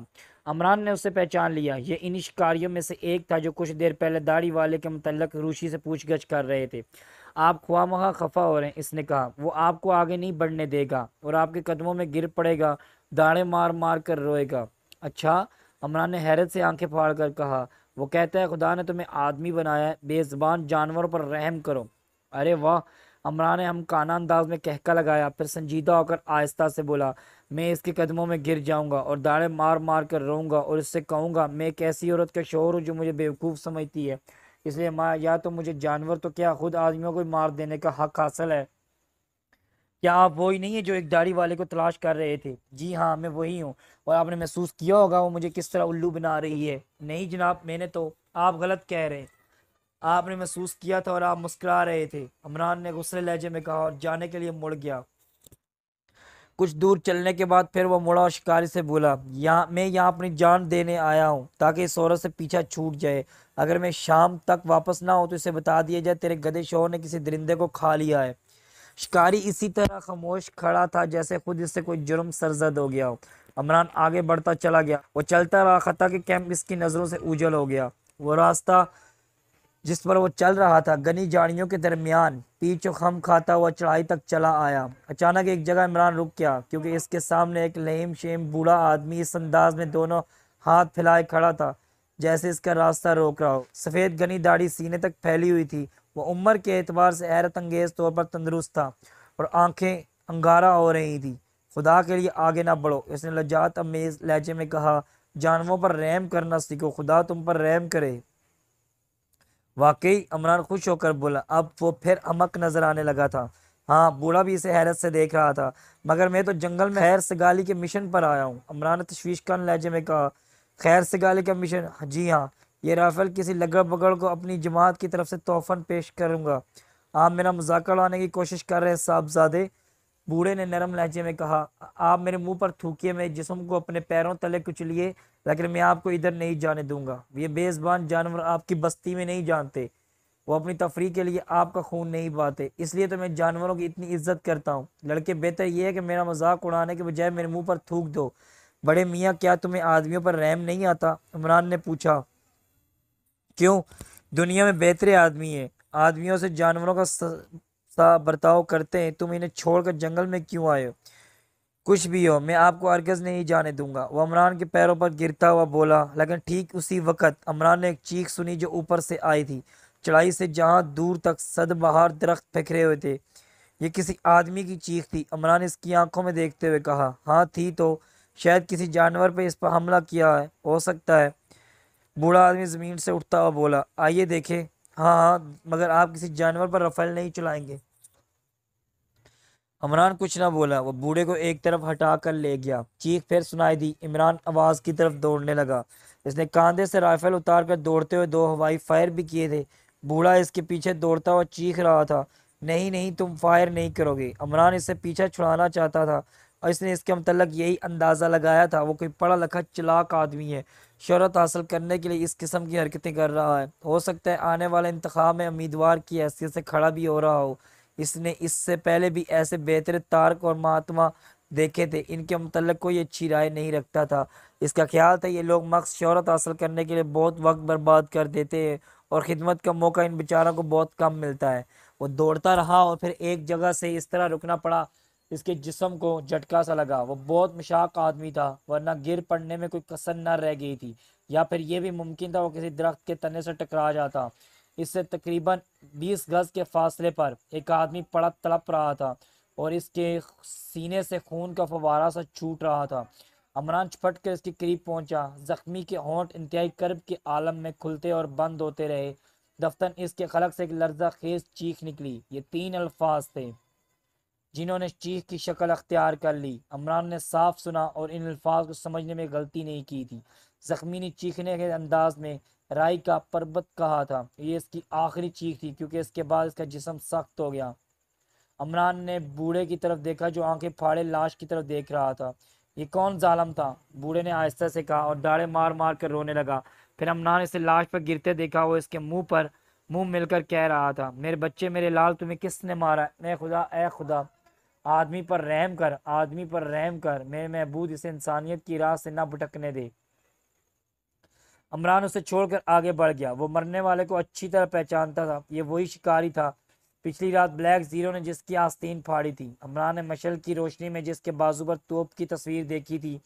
इसके सीने पर किसी दार चीज से हमला किया गया। इमरान ने इसके सीने पर 2 जख्म देखे थे। वो काफ़ी देर तक हमलावर को तलाश करता रहा लेकिन कामयाबी नहीं हुई। फिर वो लाश की तरफ वापस आया। बूढ़ा दोनों हाथों से मुंह छुपाए लाश के करीब दोजनों बैठा हुआ था। इस माहौल में वो आज से हज़ारों साल पहले का आदमी मालूम हो रहा था। इमरान ने करीब जाकर आहिस्ता इसका शाना छुआ। बूढ़े ने सर उठाकर इसकी तरफ देखा। इसकी आंखें कुछ और ज़्यादा सुर्ख हो गईं। क्या ये आपका कोई अजीज़ था? इमरान ने पूछा। क्या तुम मेरे अजीज़ नहीं हो? बूढ़े ने बुराई आवाज़ में कहा। क्या आप इसे पहले से जानते हैं? मैं अज़ल से सबको जानता हूँ। फरिश्तों ने खुदा से मेरे मुतल्लक कहा था यह ज़मीन पर बड़ा फतना फसाद बर्पा करेगा। खुद मैंने भी यही महसूस किया था। देखो बड़े मियाँ, ये एक आदमी की लाश है, किसी जानवर की नहीं। इसलिए अगर तुम अपना फ़लसफ़ा दूसरे वक्त के लिए उठा रखो तो बेहतर है। ये मेरी लाश है, ये तुम्हारी लाश है, सारी दुनिया की लाश है। मेरे खुदा, मैं क्या करूं, मैं क्या करूं। मैं मेरे मालिक, तूने मुझे सड़े हुए कीचड़ से बनाया था, लेकिन मैं गरूर से तन गया। तूने मुझे ज़मीन पर फेंका था, मगर मैं हर वक्त आसमान पर रहता हूँ। मेरे माबूद, मैं क्या करूँ। तुम ये करो बड़े मियाँ के सीधे खड़े हो जाओ। अभी थोड़ी देर बाद जरग नार की चौकी का हेड कांस्टेबल आएगा। तुम उस्मान से नीचे उतर आओगे, लिहाजा अगर पहले ही उतर आओ तो क्या हर्ज है। हम दोनों की मट्टी प्लेट धोने वाली है, इसलिए तुम्हें सड़े हुए कीचड़ा का मज़ा आ जाएगा। क्या मतलब, मैं नहीं समझा, बूढ़े ने से घूरते हुए कहा। यह लाश सिर्फ मैंने और तुमने देखी है, लिहाजा पुलिस वाले हम दोनों में ही से ही किसी को एक को फांसने की कोशिश करेंगे तो क्या होगा, इससे क्या होगा। क्या सारी दुनिया के आदमी फंस जाएंगे। अगर हम दोनों फांसी पा जाएं तो क्या ज़िंदगी ख़त्म हो जाएगी। ज़िंदगी ख़त्म हो या ना हो, मगर मेरी नालायक बीवी ज़रूर बेवा हो जाएगी, और मैं ये चाहता हूँ कि अच्छा अब तुम ये बताओ हमें क्या करना चाहिए। मुझ पर इस कत्ल का इल्ज़ाम आयद कर दो, बूढ़े ने संजीदगी से कहा। अगर मैं तुम्हारी राह में ना रोकता तो शायद ये बच भी जाता। अब मैं जा रहा हूँ, खुद ही चौकी वालों को बुला कर लाऊंगा, इनसे कहूँगा मुझको गिरफ्तार कर लो। अगर तुम इस झंझट से बचना चाहते हो तो तुम्हारा नाम भी नहीं लूँगा। मुझे इस जहमत से बचा लो प्यारे बाबा, अमरान ने गिगा कर कहा। बचा लूँगा साहब, बचा लूँगा, खुदा खुद फांसी के तख्ते पर पहुँच जाऊँ, बूढ़े ने कहा और उछल कर ढलान में दौड़ता चला गया। इस उम्र में इसके फर्तीलेपन और तेज़ रफ्तारी पर अमरान गश करता रह गया। इसकी नज़रों से उजल होते इमरान लाश पर झुक पड़ा, तेज़ी से इसके जामा तलाशी ले रहा था। बूढ़े ने इमरान का नाम नहीं लिया था, लेकिन इमरान पुलिस की तफ्तीश से न बच सका, क्योंकि बेहतरों ने इमरान को चढ़ाई की तरफ जाते देखा था। हो सकता है इस वक्त कुछ और शिकार भी चढ़ाई पर रहे हो, लेकिन इनका नाम नहीं आने पाया। खुद मकतूल के मुतालिक इसके साथियों को भी इल्म नहीं था वो इस वक्त जंगल में मौजूद है। बूढ़ा खुद ही चौकी के हेड कांस्टेबल को जाए वारदात पर लाया। इसने बयान दिया वो खुद ही इसके कत्ल का जिम्मेदार है। अगर शिकारियों को जंगल में जाने से न रोकता तो शायद वो आदमी जो अकेला पड़ गया था इस तरह कत्ल ना होता। अमरान ने महसूस किया पुलिस वाले ना तो इसके बयान की तरदीद कर रहे हैं, ना इससे इजरा कर रहे हैं, ना इसे बोलने से रोकते हैं। बस वो सुन रहे हैं इसकी बातें, बिल्कुल इस अंदाज में जैसे इसके मुकाबले वो बिल्कुल हकीर हों। बाद में इमरान को मालूम हुआ कि इस इलाके के लोग इसका बेहद एहतराम करते हैं और इससे खाइफ भी हैं। मजीद छानबीन करने पर इमरान को मालूम हुआ वो बहुत मशहूर आदमी है, सरकारी हलकों में त्यागी के नाम से याद किया जाता है। मंजे हुए सियासतदानों में इसका शुमार था, लेकिन अब इसे सियासत से दिलचस्पी नहीं रह गई थी, बल्कि समाज सुधारने के सिलसिले में अक्सर इसका तज़किरा अखबारात में आता रहता था। जब तक दूसरों ने इमरान के मुतल्लिक ये नहीं बताया था वो भी चढ़ाई पर गया, बूढ़े ने इसका तज़किरा नहीं किया, मगर जब इसका नाम आ ही गया तो उसने पुलिस वालों को बताया। जब वो इमरान को चढ़ाई पर जाने से रोक रहा था इसने दो चीखें सुनी थी। चौकी के हेड कांस्टेबल ने इमरान का बयान लिया। इमरान ने अपना नाम मैक लिखवाया। मकतूल शिकारी के इन साथियों ने जो पिछली रात इसके हमायती बन गए थे बताया कि इससे ज़्यादा दिनों से नहीं जानते। इनकी मुलाकात जरग नार में ही हुई थी और इनके गहरे दोस्त बन गए थे। ज़ाहिर है इनके इस बयान पर इमरान की रग तजस्सुस फड़कने लगी होगी। वो इस फिक्र में पड़ गया था हो सकता है किसी तरह इन चारों आदमियों के बाजू भी देखे जाएं। शाम से पहले पुलिस वालों से छुटकारा ना मिल सका। फिर जब इमरान खैमे में वापस आया तो रुशी ने बताया तोप नवा ट्रांसमीटर से कई बार सिटी की आवाज़ आ चुकी है। इन्हें शुबह हो गया रुशी, इमरान ने कहा। अगर ये बात ना होती तो शिकारी क्यों मारा जाता। शायद इसी तस्वीर की वजह से मारा गया जिसके देखने के लिए ब्लैक जीरो ने इसकी कमीज़ फाड़ी थी। वो बूढ़ा कौन था, रुशी ने पूछा। इमरान ने उसे बूढ़े के मुतल्लिक बताते हुए कहा वो अजीब व गरीब शख्सियत का मालिक है। मैं इससे पहले सिर्फ इसका नाम सुनता रहा हूँ। मैंने भी ये सुना है वो अक्सर शिकारियों के पीछे पड़ जाता है, इन्हें शिकार के लिए नहीं जाने देता। लेकिन वो शिकारी क्यों मार डाला गया, किसी दिन तुम भी इसी तरह मार डाली जाओगी। इमरान उदास होकर बोला वो लोग जो मुझे बुरा भला कहते हैं इस तरह मार डाले जाते हैं। दफ्तर ने एक गोशे में रखी हुई बास्केट सिटी की आवाज़ और इस तरफ छपटा। ट्रांसमीटर निकाल के इसने कहा 33 गन 33 प्लीज़। फिर इसने तोप का दाना कान से लगा, आवाज़ आई गन 33 तुम कैसे, ओवर। मैं नहीं जानता कितनी देर की बेहोशी के बाद उठाऊं, ओवर। क्या तुम समझते हो तुम वहाँ ज़्यादा दिन तक नहीं ठहर सकोगे, मैं यही मर जाना पसंद करूँगा, ओवर। शाबाश, तुम्हारे जिस्म में अच्छा खून और अच्छी रूह है। एक ख़ास हदायत सुनो, इसे अपने खलके के लोगों तक पहुँचाने की कोशिश करो। पहचान के लिए सिर्फ पासवर्ड काफ़ी है। बाजू के निशानात मुश्तबा हो गए हैं, हदायत का ऐलान कर दिया जाएगा, ओवर। Over under all. दूसरी तरफ से आवाज़ आई, सिलसिला मुनक़ता हो गया। इमरान ने फ़ौरन अपना ट्रांसमीटर निकाला और जूलिया का मुखातब किया। Yes sir. दूसरी तरफ से आवाज़ आई, सफदर अब कैसा है। ठीक है जनाब। अब वो फिर कहता है मैं काम करने के काबिल हूँ, इससे बेकार नहीं बैठना चाहता इसे। अच्छा तो इसे इमरान के पास भेज दो, बहुत बेहतर। लेकिन इमरान यहाँ क्या कर रहा है? वो जो कुछ भी कर रहा है बेहतर कर रहा है। मुझे इल्म है तुम्हें पिछली रात नाचना बहुत नागवार गुजरा था, लेकिन वो बहुत ज़रूरी था। क्या हमें इसका मकसद नहीं मालूम हो सकेगा? अभी नहीं। इमरान ने ट्रांसमीटर बंद कर दिया। रूशी से तशवीश कर नज़रों से देखती रही। हाँ, ट्रांसमीटर को संदूक में रख के इसकी तरफ देखता हुआ बोला, वो शिकारी मक्स इसलिए मार डाला कि पिछली रात के हंगामे में इसके आस्तीन फाड़ डाली गई थी। इसके बाजू पर तोप की तस्वीर देख ली गई थी। इस तंजीम में किसी आदमी को शुबा हो गया था तो ये तोप के निशानात के मतलब छानबीन कर रहा है। ओहो, रोशी कुछ सोचने लगी, फिर बोली, क्या इस बूढ़े आदमी ने नहीं रोका था? हो सकता है बूढ़े के वहां पहुंचने से कबल ही चढ़ाई पर पहुंच गया हो। खामोश रहो, सफदर आ रहा है। क्या मैं अंदर आ सकता हूँ? बाहर से आवाज़ आई। ज़रूर ज़रूर, इमरान बोला और ऋषि को इशारा किया वो बाहर चली जाए। सफदर पर्दा उठाकर अंदर आया और ऋषि बाहर चली गई। बैठिए मिस्टर सफदर, इमरान ने बैठ की कुर्सी पर इशारा किया। अब आप अच्छे हैं, मेरा ख्याल है अब आप आपकी बात ख्वाहिशात पूरा कर सकूंगा। एक्सटू का ख्याल है आप इसकी पार्टी में सबसे कारआमद आदमी हैं। सफदर कुछ ना बोला, वो बेहद संजीदा नजर आ रहा था। सबसे पहले तो आप ये बताइए आपने इस आदमी को लाश का क्या किया था? मैंने इसे एक छोटे से गार में दफन कर दिया था। गुड। हाँ तो अब वो सुनिए, वो नन्ही सी तोप दरअसल एक मखसूस किस्म का ट्रांसमीटर है। ओ, अमरान ने इसे इसके मतलब बताने लगा और इसे अच्छी तरह समझा दिया इस ट्रांसमीटर को किस तरह इस्तेमाल किया जा सकता है। अब मैं चाहता हूँ आप फिर वहीं वापस जाएं। इसने कहा, आपको गन 33 का रोल अदा करना है। जो पैगामात आपको इस नन्हे से ट्रांसमीटर मसूल हैं, इन्हें मुझ तक पहुँचा दीजिए। मेरे ट्रांसमीटर का नंबर 36 है और आप अपने ट्रांसमीटर का नंबर मुझे नोट करा दीजिए। 33। सफदर बोला, ठीक है। आपको एक बीमार आदमी का रोल अदा करना है मिस्टर सफदर, यानी इस वक्त आपका बीमार होना लाजमी है। जब आप इस तोप नंबर ट्रांसमीटर पर किसी से गुफ्तगू करने लगे तो कुछ खांसिए, कुछ कराइए। आवाज़ बराई सी होनी चाहिए ताकि शिनाख्त ना की जा सके। मैं सब समझ रहा हूँ। सफदर बोला, आपको खौफ तो नहीं मालूम होता मिस्टर सफदर? हरगिज़ नहीं। क्या अब आप मेरी तौहीन करने का इरादा रखते हैं? सफदर के होंठों पर खफीफ सी मुस्कुराहट थी।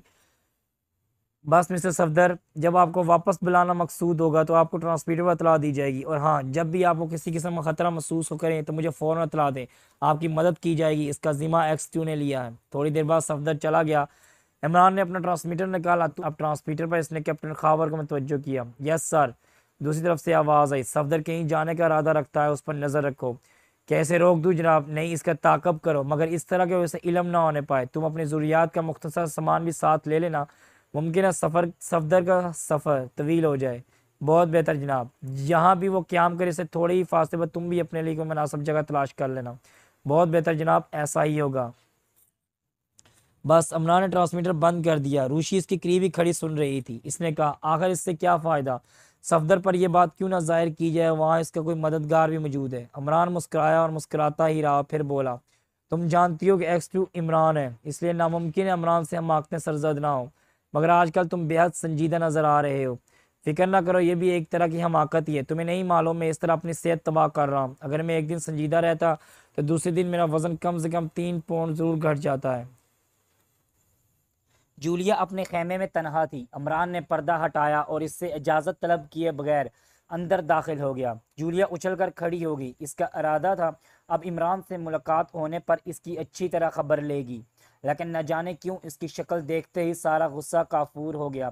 हो सकता है वो इमरान से कई बातें इगलवाने के चक्कर में रही हो, इसलिए बदमजाजी का मुजाहरा करना मुनासिब ना समझा। कल के बाद अब दिखाई दिए हो, इसने मुस्कुराकर शिकायत अमेज लहजे में कहा। इमरान इस तरह पलट कर पीछे देखने लगा जैसे जूलिया ने यह बात किसी दूसरे से कही हो। फिर हैराना अंदाज में बोला, मुझे तो कोई भी नजर नहीं आया। कौन? क्या कह रहे हो? तुमने ये बात किससे कही थी? तुमसे? मुझसे? इमरान अपने सीने पर दाने हाथ का अंगूठा मारता हुआ बोला, अगर तुमने ये बात मुझसे कही है तो तुम हमेशा फजूल बातें छेड़ देते हो, काम की बातें रह जाती हैं। अच्छा तो आज ना रह जाएंगी काम की बातें। इमरान सर हिलाकर बोला और एक कुर्सी खींच कर बैठ गया। सबसे पहले तो ये बताओ तुमने मुझे पिछली रात परेशान क्यों किया था? मैंने क्या परेशान किया था? तुमने तनवीर को क्यों मारा था? इसकी हालत अच्छी नहीं है। क्या एक्स2 तुम्हें इसके लिए माफ़ कर देगा? ना माफ़ करेगा तो इसे भी मारूंगा। तनवीर तुम्हें ज़िंदा नहीं छोड़ेगा। तो पहले ही कब इसने मुझे ज़िंदा छोड़ा था? तुम नहीं बताओगे क्या? यहाँ हम लोगों की आमद का मकसद खुद ही एक्स2 से पूछ लो। ख़त्म करो। जूलिया हाथ उठाकर बोली, जंगल में जो लाश मिली थी इसके पास तुम मौजूद थे। क्या किस्सा है? किस्सा बहुत देर बाद तुम्हें याद आया। ये हाल है कारकर्दगी का। यकबैक इमरान का मूड बिल्कुल बदल गया। कारकर्दगी जहन्नम में गई कारकर्दगी। हमें इल्म किस बात का होता है, हम क्या जाने कब क्या होना है, किस वाक़े का हमारी ज़ात से क्या ताल्लुक़ हो सकता है। अब मैं तुमसे कहता हूँ मरने वाले के साथियों का पता लगाओ, इनकी तादाद इस कैंप में कितनी है। मैं कैसे पता लगाऊं? जैसे बातें बनाती हो। क्या तुम ये समझती हो तुम लोग यहाँ शिकार खेलने के लिए भेजे गए थे? यकीनन जब तक हमें हालात का इल्म ना हो हम यही समझेंगे। इतना ही इल्म काफ़ी है, मैं तुम्हें ये काम सौंप रहा हूँ। तुम मरने वाले के साथियों का पता लगाओ। जूलिया कुछ ना बोली। इमरान उठता हुआ बोला, बस मैं ये कहने आया था, मुझे कल 9 बजे तक रिपोर्ट चाहिए। मगर इन लोगों को तुम जानते ही होंगे जिनके साथ वो रहता है। इन 5 आदमियों ने अपना बयान पुलिस को दिया है। ये ज़रूरी नहीं कि सिर्फ 5 हों, इमरान ने कहा और खेमे से निकल गया।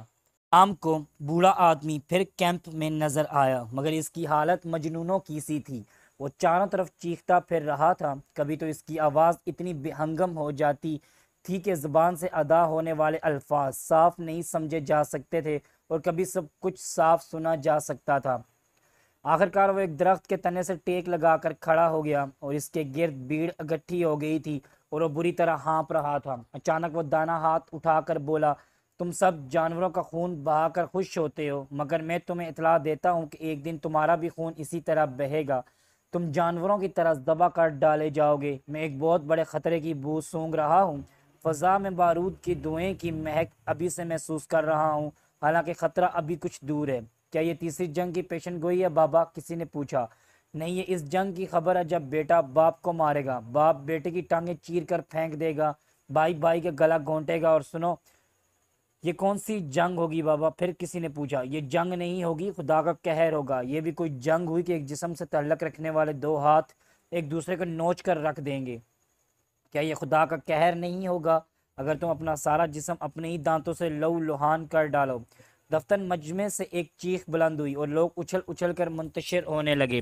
लेकिन बात सिर्फ इतनी सी थी कि एक अमक ने अपने ही दांतों से अपनी कलाई लहू लुहान कर ली थी। अब इस तरह मुंह बनाए खड़ा था जैसे इसकी हमाकत का कोई जवाब ही ना हो। जो लोग इसे पहचानते थे बेसाख्ता हंस पड़े। ठीक इसी वक्त एक यूरोशियन औरत चीखती हुई मजमे में दाखिल हुई और ज़ख्मी आदमी की कलाई पकड़कर और ज़्यादा चीखने लगी। वो बूढ़े को बुरा भला कह रही थी, तुम्हारे जिस्म में कोई खबीस रूह है बूढ़े, तुमने इस पर जादू कर दिया है। तुम कातिल हो, तुम लोगों को मजबूर करते हो कि वो खुद ही अपनी गर्दनें काट डाले। बूढ़ा चंद हमें हैरत से मुंह फाड़े से घूरता रहा, फिर बुराई हुई आवाज़ में बोला, तुम सच कहती हो मेरी बच्ची? में इंतहाई गुनहगार आदमी हूँ। मेरे जिस्म में किसी खबीस रूह का शुबा होने लगे। मैं बहुत गुनहगार हूँ मेरी बच्ची। हाँ, मैंने कानून के मुआफ़िज़ों से कहा था मैं ही इस बदनसीब का कातिल हूँ, लेकिन इन्होंने मुझे गिरफ्तार नहीं किया। खामोश है वाहियात औरत, इस अमक आदमी ने कहा जिसने अपनी कलाई ज़ख्मी कर ली थी। अगर तुमने बाबा की शान में कोई नाजीबा कलमा अपनी ज़ुबान से निकाला तो मैं इस वक्त क्या करूँगा?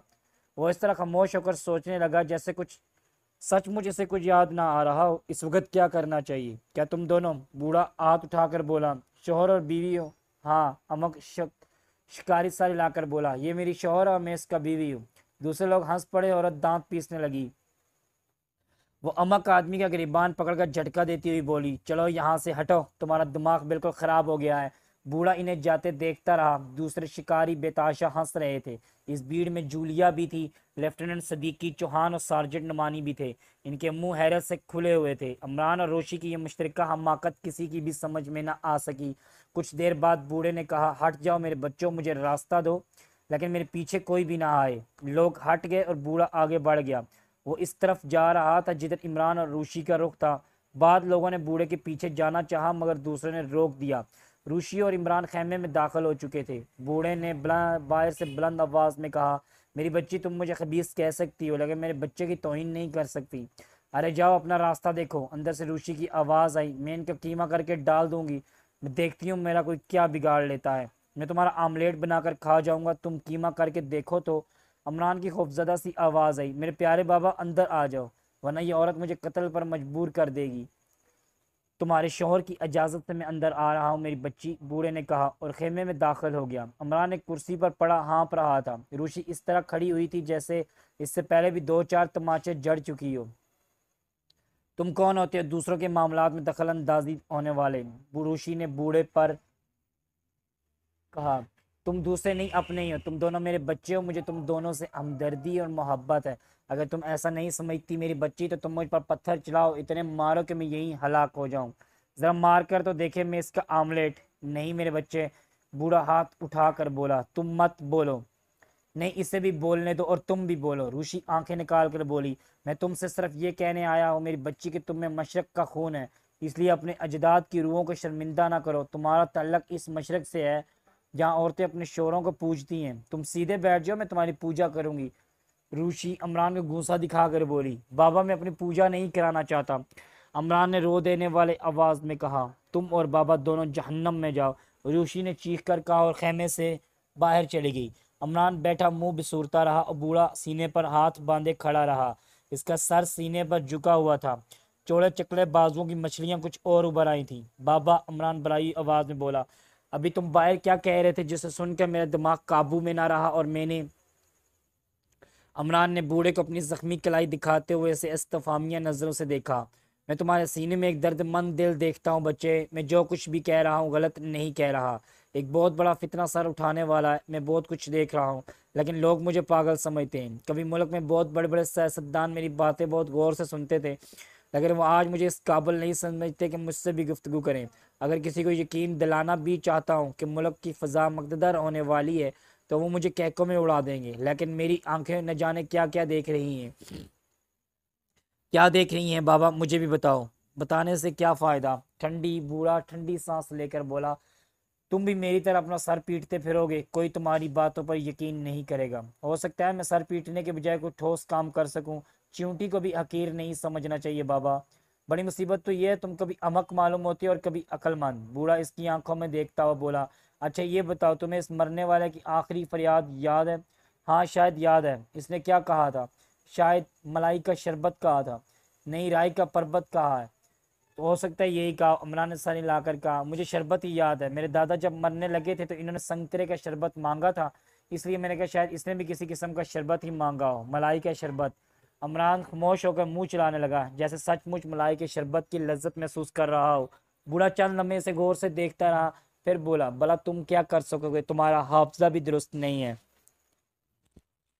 मैं शरबत को पर्वत तस्लीम कर लूँगा, तुम तो मेरा हाफजा दुरुस्त है वरना नहीं। इमरान ने बुरा मान कर कहा, लेकिन क्या आप बताएंगे मरते वक्त पर्वत चबाने की ख्वाहिश होती है या शरबत पीने की? इसने राई का पर्वत कहा था। राई? इमरान ने हैरत से आंखें फाड़ कर कहा और फिर हंस पड़ा। वाह, राई का पर्वत, भला क्या बात हुई? इसने, हो सकता है राई की वास्की मांगी हो।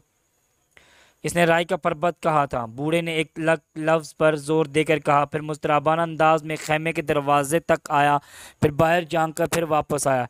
मैंने सोचा मुमकिन है कोई हमारी बातें सुन रहा हो, इसने कहा। चंद लम्हे मायने खेज अंदाज में इमरान को घूरता हुआ बोला, मेरे बच्चे, तुम खुद को बेवकूफ़ ज़ाहिर करने की कोशिश करते हो, लेकिन हकीकत ये नहीं है। मेरी रूह जो दूसरी रूहों को अच्छी तरह पहचानती है यही कह रही है तुम बहुत ज़हीन और तुम्हारे असाब फौलाद का जवाब है। हो सकता है, इमरान ने लापरवाही से कहा। मेरी रूह अच्छी तरह जानती है तुम इस सिलसिले में मेरी मदद करोगे। मैं चाहता हूँ किसी तरह यह ख़तरा टल जाए। मैं मदद करूँगा, मगर ख़तरे से भी तो आगाह करो। चढ़ाई पर वो आहिस्ता से बोला, मैंने एक जगह इसले का ढेर देखा है। वो सब का सब साख्त के एतबार से गैर मुल्की है। मैं अरसे से देख रहा हूँ, कभी गार बिल्कुल खाली पड़ा रहता है और कभी वहाँ रफ़ाइल मुख्तलिफ़ किस्म की गन्ने और बमों के ढेर नज़र आते हैं। मैंने अक्सर रातों को छुप कर इन पुरस्कार आदमियों को देखा है जो इस गार को कभी इन चीज़ों से भर देते हैं और कभी खाली कर देते हैं। आपने पुलिस को इतला क्यों नहीं दी? मैंने कई बार कोशिश की, लेकिन वो मुझे पागल समझते हैं। इनमें इतनी हिम्मत कहाँ है कि मेरे साथ चढ़ाई पर जा सकें? क्यों? इनका ख्याल है बुरी रूहें मेरे कब्ज़े में और मैं इन लोगों पर चढ़ाई ले जाकर इन पर भेंट चढ़ा दूंगा। क्या ये मैं नहीं सोच सकता? नहीं, मेरी रूह तुम्हारे अंदर झांक रही है। वहाँ इसे ज़ईफ़ अल्तकादी की हल्की सी झलक भी नज़र नहीं आती। चलो मैं चला जाऊंगा तुम्हारे साथ। तन्हा? बूढ़े ने पूछा। नहीं, इमरान ने आहिस्ता से राजदराना लहजे में बोला, अपनी बीवी को भी साथ ले जाऊंगा और उसे वहीं कहीं मार कर डाल देंगे, किसी को कानो कान खबर ना होगी। बेकार बातें ना करो, तुम अपने दोस्तों को भी ले चलो, वहाँ कोई ख़तरनाक सूरत भी पैदा हो सकती है। मसलन इन लोगों से मतभेड़ हो जाए जहाँ असर लेकर आते हैं। अच्छी बात है, मैं अपने दोस्तों को भी ले चलूँगा, लेकिन ऐसे आदमियों जिन पर तुम्हें पूरा पूरा एतमाद हो। तुम इसकी फ़िक्र ना करो। इमरान ने कहा। रवानगी रात पर ठहरी। बूढ़े ने कहा था इस काम के लिए रात ही मुनासिब होगी। सफदर गार से बाहर निकला। चारों तरफ चांदनी बिखरी हुई थी और हवा बड़ी खुशगवार थी। इसने 2-3 गहरी गहरी सांसें लीं और एक पत्थर पर बैठकर सिगरेट सिगलगाने लगा। गार के अंदर वो घटन सी महसूस करता था, लेकिन दिन को गार से बाहर नहीं निकला था। अभी तो खाने पीने का मसला भी आसान ही था, क्योंकि वो अपने साथ मछली और गोश्त के बंद डब्बे लाया था। पिछली बार इसने यहाँ एक माह गुजारा था, इसलिए अच्छी तरह जानता था इन डब्बों के ख़त्म हो जाने पर भी खाने का मसला कुछ ऐसा ज़्यादा मुश्किल ना होगा, क्योंकि नाले के जनूब वाले जंगल में ऐसे परिंदे बकसरत मिलते हैं जिनका गोश्त लजीज भी होता है, ज़द व हज़म भी। लेकिन वह तूफनुमा ट्रांसमीटर इसके लिए वबाल जान बन गया था। बाद औक़ात सोचने लगता कहीं इसकी ज़ुबान से कोई गलत बात ना निकल जाए। आज भी वो 2-3 बार गुफ्तगू करते वक्त हिचकिचाया और उसे यकीन नहीं था इसने दूसरी तरफ से बोलने वाले के सवालात के सही जवाब दिए। चांदनी बड़ी खुशगवार थी, लेकिन सफदर का जहन इस से बेपरवाह अपनी मौजूदा मुहिम के मतलब सोच रहा था। पता नहीं इसका अख्ताम कहाँ और किस तरह हो, इसे पूरे हालात से आगाही भी नहीं थी। दफ्तर चूम कर चारों तरफ देखने लगा। इसने किसी किस्म की आवाज़ सुनी थी, लेकिन कबल इसके कि वो संभलता, इसे अपने चारों तरफ 4 फाइलें नजर आईं। जाहिर है और फाइलें आसमान से नहीं टपकी थी, बल्कि वो 4 आदमी ही थे जिन्होंने इनका रुख इसकी तरफ कर रखा था। परबत चारों बैक वक्त बोले, गन 33। सफदर ने बेसाख्ता कहा, लेकिन इसके जवाब में इसने 4 कह के सुने लफ्ज़ परबत फिर दोहराया गया। सफदर ने फिर वही गन 33 कहा, लेकिन दूसरी लम्हे 4 फाइलें इसके जिस्म से आ लगी। तुम कौन हो? इसने गरज कर पूछा। गन 33, ये क्या भला है? लेकिन सफदर ने इसके सवाल का जवाब नहीं दिया। इसके दोनों हाथ ऊपर उठ गए। इसे इतना मौका भी नहीं मिला था वो जेब से अपना रिवॉल्वर ही निकाल लेता। इसे गार के अंदर ले चलो, एक ने कहा। सफदर के जिस्म पर फाइल की नालों का दबाव बढ़ गया। इसे गार की तरफ धकेला जा रहा था। वो एक बेजिगर आदमी था, लेकिन इस वक्त हाथ पैर हिलाने का यही मतलब होता कि इसका जिस्म छलनी हो जाए। वो चुपचाप गार में चला आया। वो सोच रहा था काश मरने से पहले वो XQ को इस नई अफ्ताब की इतला दे सकता, वरना हो सकता था कि धोखे में रह के इसका काम बिगड़ जाता। सफदर को ज़मीन पर गिरा दिया गया। एक रफ़ाइल की नाल इसके सीने पर रख दी गई। 2 आदमियों ने इसकी जामा तलाशी ली और इसकी जेब से एक रिवॉल्वर और तोपनुमा ट्रांसमीटर बरामद हुए। 33 कहाँ है? एक ने पूछा। मैं 33 हूँ। सफदर भी इसी अंदाज में घर्राया। अब ये मजाक ख़त्म करो, वरना नतीजे के तुम खुद जिम्मेदार होंगे। परबत, इसी आदमी ने कहा। सफदर कुछ ना बोला। वो लोग फिर हंसने लगे, लेकिन एक आदमी जो दूसरों से ज़्यादा खूंखार मालूम होता था, तुम्हें यहाँ किसने भेजा है? जिसने तुम जैसे हमाकों को इस खिदमात पर स्पुर्द की हैं जिन्हें तुम्हें अंजाम न दे सको? सफदर ने जलाए हुए लहजे में कहा। इसे मार डालना चाहिए, एक आदमी ने मशवरा दिया। इससे कुछ उगलवा लेना बहुत मुश्किल काम है, वक्त ना बर्बाद करो, हो सकता है ये तनहा ना हो। यारो कहीं तुम्हारा दिमाग तो नहीं चल गया? सफदर ने हल्का सा कहका लगाया। तुम हमें बेवकूफ़ नहीं बना सकते। अब इसी पर तुम्हारी ज़िंदगी और मौत का इन्हिसार है कि हमें सब कुछ बता दो, हम तुम्हें छोड़ देंगे। तुम सब नशे में मालूम होते हो। सफदर पागलों की तरह चीखने लगा। पागल हो गए हो? जाओ यहाँ से, निकलो यहाँ से। तुम दुश्मन हो, गद्दार हो, हुकूमत से मिल गए हो। दफ्तर पुष्ट से आवाज़ आई, तुम सब अपने हाथ ऊपर उठा लो। अगर किसी ने पीछे मुड़कर देखा तो यहीं ढेर होगा। वो सब सन्नाटे में आ गए। सफदर ने आहिस्ता से अपने सीने पर रखी हुई रफ़ेल की नाल एक तरफ हटा दी। क्या तुमने नहीं सुना? अपने हाथ ऊपर उठाओ और फाइलें ज़मीन पर डाल दो। फिर कहा गया। इन पर टार्च की रोशनी पड़ रही थी। इस बार सफदर ने बोलने वाले की आवाज़ साफ पहचान ली। ये कैप्टन खावर के अलावा और कोई नहीं था। सफदर ने अपने करीब खड़े हुए आदमी के होल्स्टर से रिवॉल्वर निकाल लिया। इन्होंने अपने हाथ ऊपर उठा दिए थे। सफदर ने बड़ी फिरती से इनकी जामा तलाशी ली थी और इनकी जेबों से मुख्तलिफ़ किस्म की चीज़ें निकाल कर एक तरफ ढेर कर दी। एक की जेब से वैसा ही तोपनुमा ट्रांसमीटर बरामद हुआ जिसे सफदर के पास था। कैप्टन खावर अपने पुष्प पर बंधे हुए थैले से रेशम की डोर का लुच्छा निकाला, फिर एक एक करके इन्हें बांधने ही जा रहा था। गार के दहाने के करीब कदमों की आवाज़ें आईं। यहाँ एक मोमी शम्मा थी जिसकी रोशनी इतने बड़े गार के लिए नाकाफ़ी थी। आवाज़ें करीब आ रही थीं। सफदर झपट कर गार के दहाने की तरफ आया, लेकिन बहुत देर हो चुकी थी। आने वाले कई थे। शायद इन्होंने सिचुएशन को भी समझ लिया था, क्योंकि दूसरे ही लम्हे इनमें से एक ने खावर पर फायर झोंक दिया, मगर खावर महफूज रहा क्योंकि इसने इन्हें देखते ही पोजीशन लेने की कोशिश की थी। उधर सफदर ने 2 फायर किए। 2 चीखें गार में गूंजी। फिर वो भी उछलकर इसी पत्थर के पीछे पहुंच गया जिसके पीछे खावर ने पोजीशन ली थी। खावर की गोली मोमी शम्मा पर पड़ी और गार में अंधेरा हो गया और इस अंधेरे में फायरों की आवाज़ें गूंजती रहीं। खावर, निकल जाओ यहाँ से, सफदर आहिस्ता से बोला। दाने की तरफ से जाना खतरे से खाली नहीं होगा, खावर ने कहा। दूसरा रास्ता? वो ठीक है, मेरा कोट पकड़ लो और चुपचाप मेरे पीछे चले जाओ, सफदर ने कहा। दूसरे ही लम्हे वो टटोलता हुआ आहिस्ता आहिस्ता आगे बढ़ रहा था। खावर इसके कोट का दामन पकड़े हुए था। थोड़ी देर बाद इन्हें ठंडी हवा का झोंका नसीब हुआ। बाहर पहले की तरह चांदनी बिखरी हुई थी, लेकिन जैसे ही इन्होंने दाने से सर उबारा कई गोलियां सनसनाती हुई इन पर से गुजर गईं। निकलो, खावर जल्दी से बोला, वरना चूहों की तरह मार लिए जाएंगे। खावर सबसे पहले ऊपर आया, मगर वह चट्टान से चिपका हुआ था। फिर सफदर ने भी इसकी तकलीद की। कुछ देर पहले की चांदनी अब सफदर को बेहद गिरां गुजर रही थी, क्योंकि अब यही चांदनी इनकी मौत का सबब बन सकती थी। चट्टान पर लेट जाने की वजह से वे एक दूसरे चट्टान की ऊँट में हो गए थे। वैसे अब इन्हें फायरों के साथ दौड़ते हुए कदमों की आवाज़ें भी सुनाई देने लगीं। दफ्तन खावर चट्टान का सर थाम कर दूसरी तरफ लटक गया। सफदर ने नीचे देखा। नीचे चट्टान पर कूद जाना मुश्किल काम नहीं था। इस तरह वो कम से कम वक्ती तौर पर महफूज हो सकते थे। देखते ही देखते खावर नीचे कूदा। फिर सफदर ने भी देर नहीं लगाई। बाएं जानब ढलान थी और रास्ता कुछ ऐसा था इस पर दौड़ भी सकते थे। खावर नीचे उतरता चला गया। फायरों की आवाज़ें वो अब भी सुन रहे थे, लेकिन वो सब कुछ दहशत ज़दा करने के लिए था। अगर इन्होंने देख लिया होता तो एक आध गोली इधर भी आती, लेकिन ऐसा नहीं हुआ। रास्ता तय करते रहे जो इन्हें नामालूम गहराई की तरफ ले जा रहा था। अक्सर इन्हें यकीन हो जाता कि वो अब किसी सतह ज़मीन पर कुछ देर ठहर सकेंगे, लेकिन जब वो इस मस्ता की जगह के करीब पहुंचते तो वो मकसद नज़र का धोखा साबित होती और इन्हें अपना सफ़र जारी रखना पड़ता। फायरों की आवाज़ें गो अब भी आ रही थी, लेकिन इनका फासला बहुत ज़्यादा था। कुछ देर बाद इन्होंने पानी बहने की आवाज़ें सुनी। ओहो, सफदर ने कहा, हम तो नाले के करीब आ निकले। ऊपर ये एक चट्टान की दरार में गायब हो जाता है। शायद इसी नाले का सिलसिला जर्ग नार तक फैला हुआ है। खावर कुछ न बोला। फिर नाले के करीब इन्हें बैठने की जगह मुयस्सर हो सकी। यहीं से जनूब की तरफ नाले के किनारे किनारे दूर तक मस्ता ज़मीन का सिलसिला फैलता चला गया। वो कुछ देर के लिए वहाँ रुके, फिर जनूब की तरफ चल पड़े। बूढ़ा सबसे आगे था। इसके पीछे इमरान चल रहा था, फिर चौहान, सिद्दीकी और नमानी। लेकिन इन सब के पीछे एक और आदमी भी था जिसकी मौजूदगी का इल्म इमरान के सिवा और किसी को नहीं था। ये छठा आदमी ब्लैक ज़ीरो था, जो इमरान की हदायत के मुताबिक बकिया लोगों की लाइल्मी में इनके पीछे चल रहा था। रूशी और जूलिया अपने खेमे में ही रह गई थी। तनवीर मुकम्मल तौर पर आराम कर रहा था। कुछ देर बाद इमरान बूढ़े के बराबर चलने लगा। जंगल साई साई कर रहा था और ज़मीन शाखों से छुनकर आने वाली चांदनी की वजह से अजीब हो रही थी। इमरान ने जेब से सिगरेट केस निकाला। तुम सिगरेट पियोगे बाबा? इसने बूढ़े से पूछा। हाँ लाओ, अगर सिगरेट पीना है तो यहीं पी लो, आगे बहुत एहतियात से चलना होगा। इमरान ने सिगरेट केस इसकी तरफ बढ़ाया। इसने सिगरेट लेकर होंठों में दबाया, लेकिन फिर घबरा कर पीछे हट गया। इमरान के हाथ में एक छोटा सा पिस्तौल चमक रहा था। इसने इसका ट्रिगर दबाया और उस सुराख से आग की जुबान निकल पड़ी। और ला खौला वाला कुआ था। बूढ़ा हंसने लगा। ये सिगरेट लाइटर है, तुमने तो मुझे डरा ही दिया था। इसने सिगरेट लाइटर की निगनाल से निकलती हुई आग से सलगाया। फिर वो चलने लगे।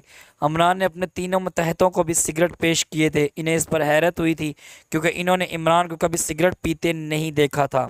वो ऊपर चढ़ते रहे। कभी कभी उल्लू चीख उठता और इसके साथ ही दूर से मुख्तलिफ किस्म की आवाज़ें आती। कुछ देर बाद बूढ़ा बोला, बस अब एहतियात की ज़रूरत है, सिगरेट वगैरह बुझा दो, झुक कर चलो तो ज़्यादा बेहतर है।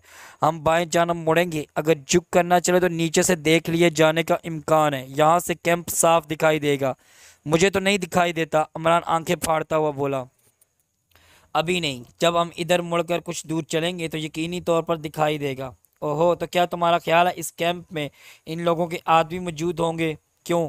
बूढ़ा आदमी गुस्सैल आवाज में बोला। मैं शाम को इतनी देर तक झुक नहीं मारता रहा था।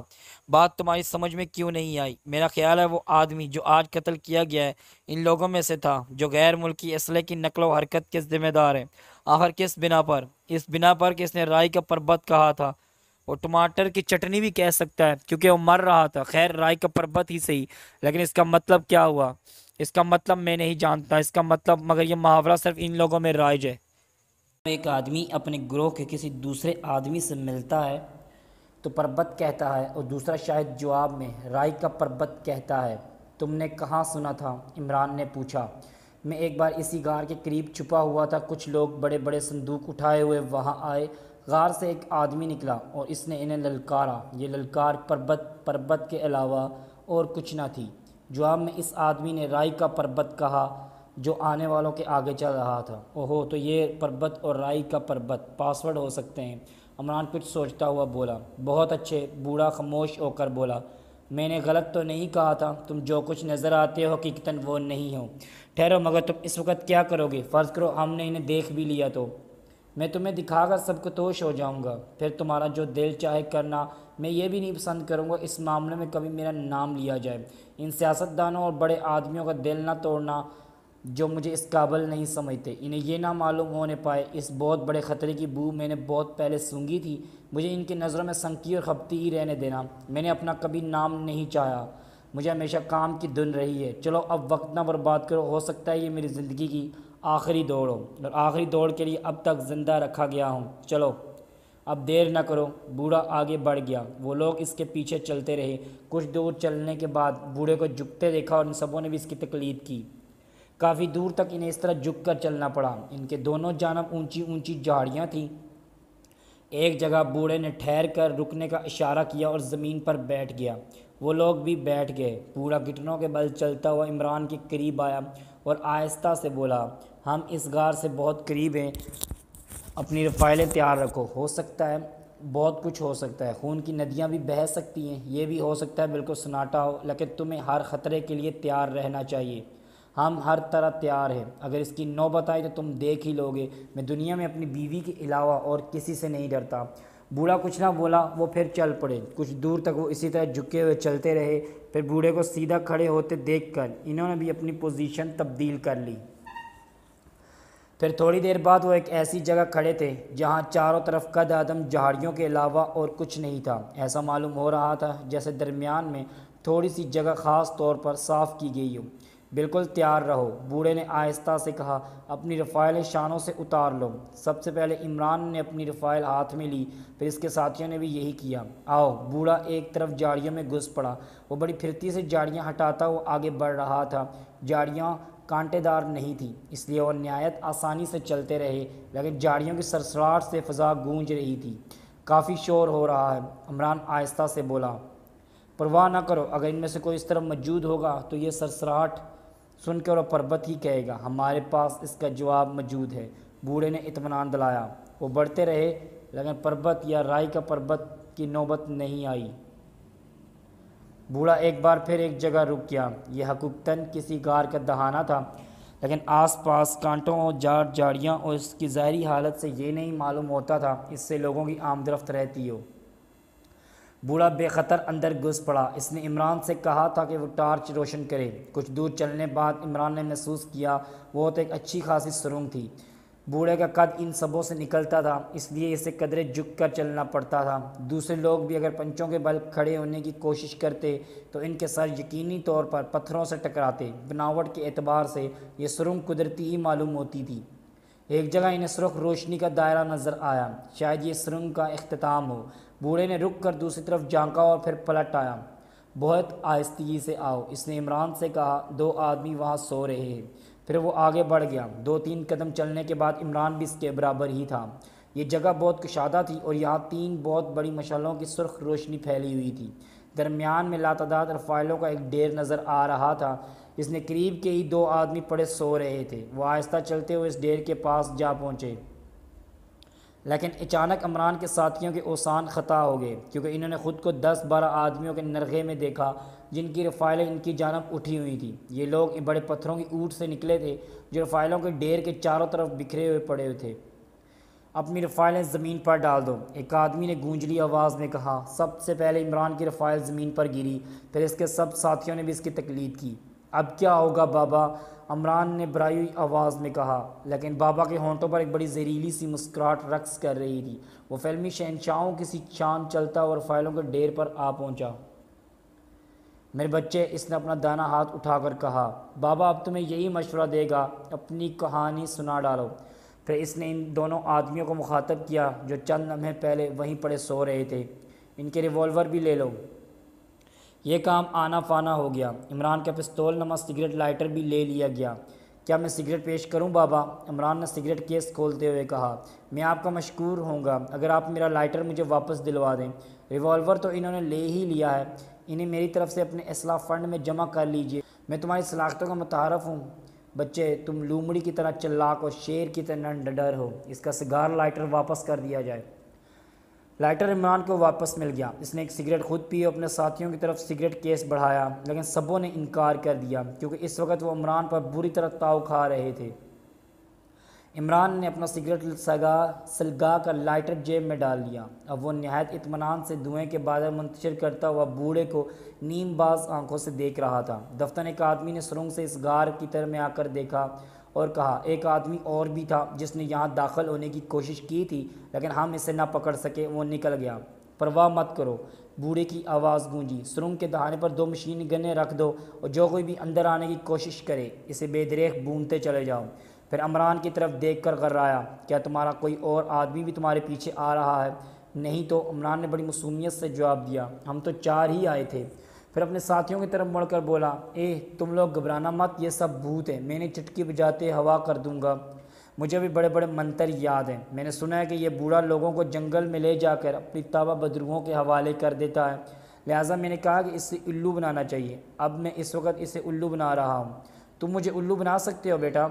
बूढ़े ने नरम लहजे में कहा, तुम्हारा यह साथी पिछली रात कार्डीन बजा रहा था, वो औरत नाच रही थी, तुम्हारे किसी आदमी ने शिकारी की आस्तीन फाड़ दी थी, मकसद ये देखने के लिए कि इस बाजू पर तोप की तस्वीर है या नहीं। मैं तुम्हें अच्छी तरह पहचानता हूँ, तुम बहुत ख़तरनाक आदमी हो। अली इमरान, महकमा सरागरसानी के डायरेक्टर जनरल मिस्टर रहमान के लड़के, जिसकी शोहरत मैंने बहुत सुनी है। तुम इस वक्त से तोप की तस्वीरों के पीछे जब दरअसल हुकूमत में एक ट्रक उलट गया था जिससे रफ़ाइलें बरामद हुई थी, और हादसे में काम आने वाले ड्राइवर के बाजू पर तोप की तस्वीर मिली थी। तुम इस तंजीम के सरगना के चक्कर में थे। सुनो नन्हे मियाँ, मैं हूँ इस तंजीम का सरगना। मैं वो इनकलाब लाऊंगा कि मौजूदा सियासतदानों के दांत खट्टे हो जाएंगे। मैं इन कुत्तों को दिखाऊंगा कि मैं क्या हूँ, जिन्होंने मुझे खाली डब्बा समझ के कबाड़ खाने में फेंक दिया था। मगर मैं, इमरान अपने सीने पर हाथ मार कर बोला, वादा करता हूँ कि तुम्हें बेर का बरल समझ के सर पर उठाए फिरूंगा। तुम अब यहीं दफन हो जाओगे। बूढ़े ने मुस्कुरा कर कहा, मगर नहीं, मैं तुम्हारी लाशें यहाँ छोड़कर भागता हुआ पुलिस चौकी तक जाऊँगा और इन्हें इतला दूंगा मैंने चढ़ाई पर 4 लाशें और देखी हैं। वो जानते हैं कि मैं अक्सर चढ़ाई पर राबी रातें गुजारता हूँ। ये तो तुम देख ही चुके हो, मुझे क्या समझते हैं। अयार किस्म के सियासतदानों लीडरों ने ज़रूर मुझे अज़ूम मअतल बना दिया है, लेकिन आम आदमी की नज़र में मेरी कितनी वक़ीयत है तुम देख ही चुके हो। दफ्तर फिर एक आदमी भागता हुआ अंदर आया। इसने हाँफते हुए कहा, 2 आदमी मर गए। क्या? कौन 2 आदमी? बूढ़ा चूक कर बोला, जो मशीन गन्नों पर बैठे थे। कैसे मर गए? पता नहीं। 2 आदमी, वो आदमी कहाँ छुपा बैठा है? गालबन वो साइलेंसर लगी हुई रिफाइल से फायर कर रहा है, आवाज़ फायर की नहीं आ रही। तुम सब अमक हो, इसे तलाश करो। बूढ़ा दहाड़ा और 4 आदमी वहाँ से चले गए। अब सिर्फ 8 रह गए थे। इनकी रिफाइलें इमरान और उसके साथियों की तरफ उठी हुई थी। तो तुम इसलिए यहाँ इनकलाब लाना चाहते हो कि यहाँ के लीडरों ने तुम्हें नज़रअंदाज कर दिया? इमरान ने बूढ़े से पूछा। हाँ, मैं इन्हें बताना चाहता हूँ कि खाली डब्बा क्या कर सकता है। इस इनकलाब के लिए तुम एक बैरूनी ताकत से मदद ले रहे हो। यकीनन मुझे फ़ख्र है मैं इस बड़ी ताकत को भी उल्लू बनाने में कामयाब हो गया हूँ। खाली डब्बा, मौजूदा वज़ीर-ए-आज़म ने एक बार मुझे खाली डब्बा कहा था।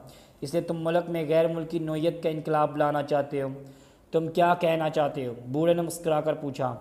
मैं ये कहना चाहता हूँ तुम कुत्ते हो, बल्कि कुत्ता भी तुमसे बरतर है, क्योंकि वो इस घर का बदहुआ नहीं होता जिसमें रहता है, चाहे इसका कोई फ़र्द इस पर दिन रात पत्थर ही क्यों ना बरसाता रहा हो। खामोश रहो, बूढ़ा कर्राया, मैं तुम्हारी ज़ुबान खिंचवा लूँगा। इमरान कुछ ना बोला। वो आहिस्ता आहिस्ता बूढ़े की तरफ बढ़ रहा था। ठहरो, एक आदमी ने गरज कर कहा।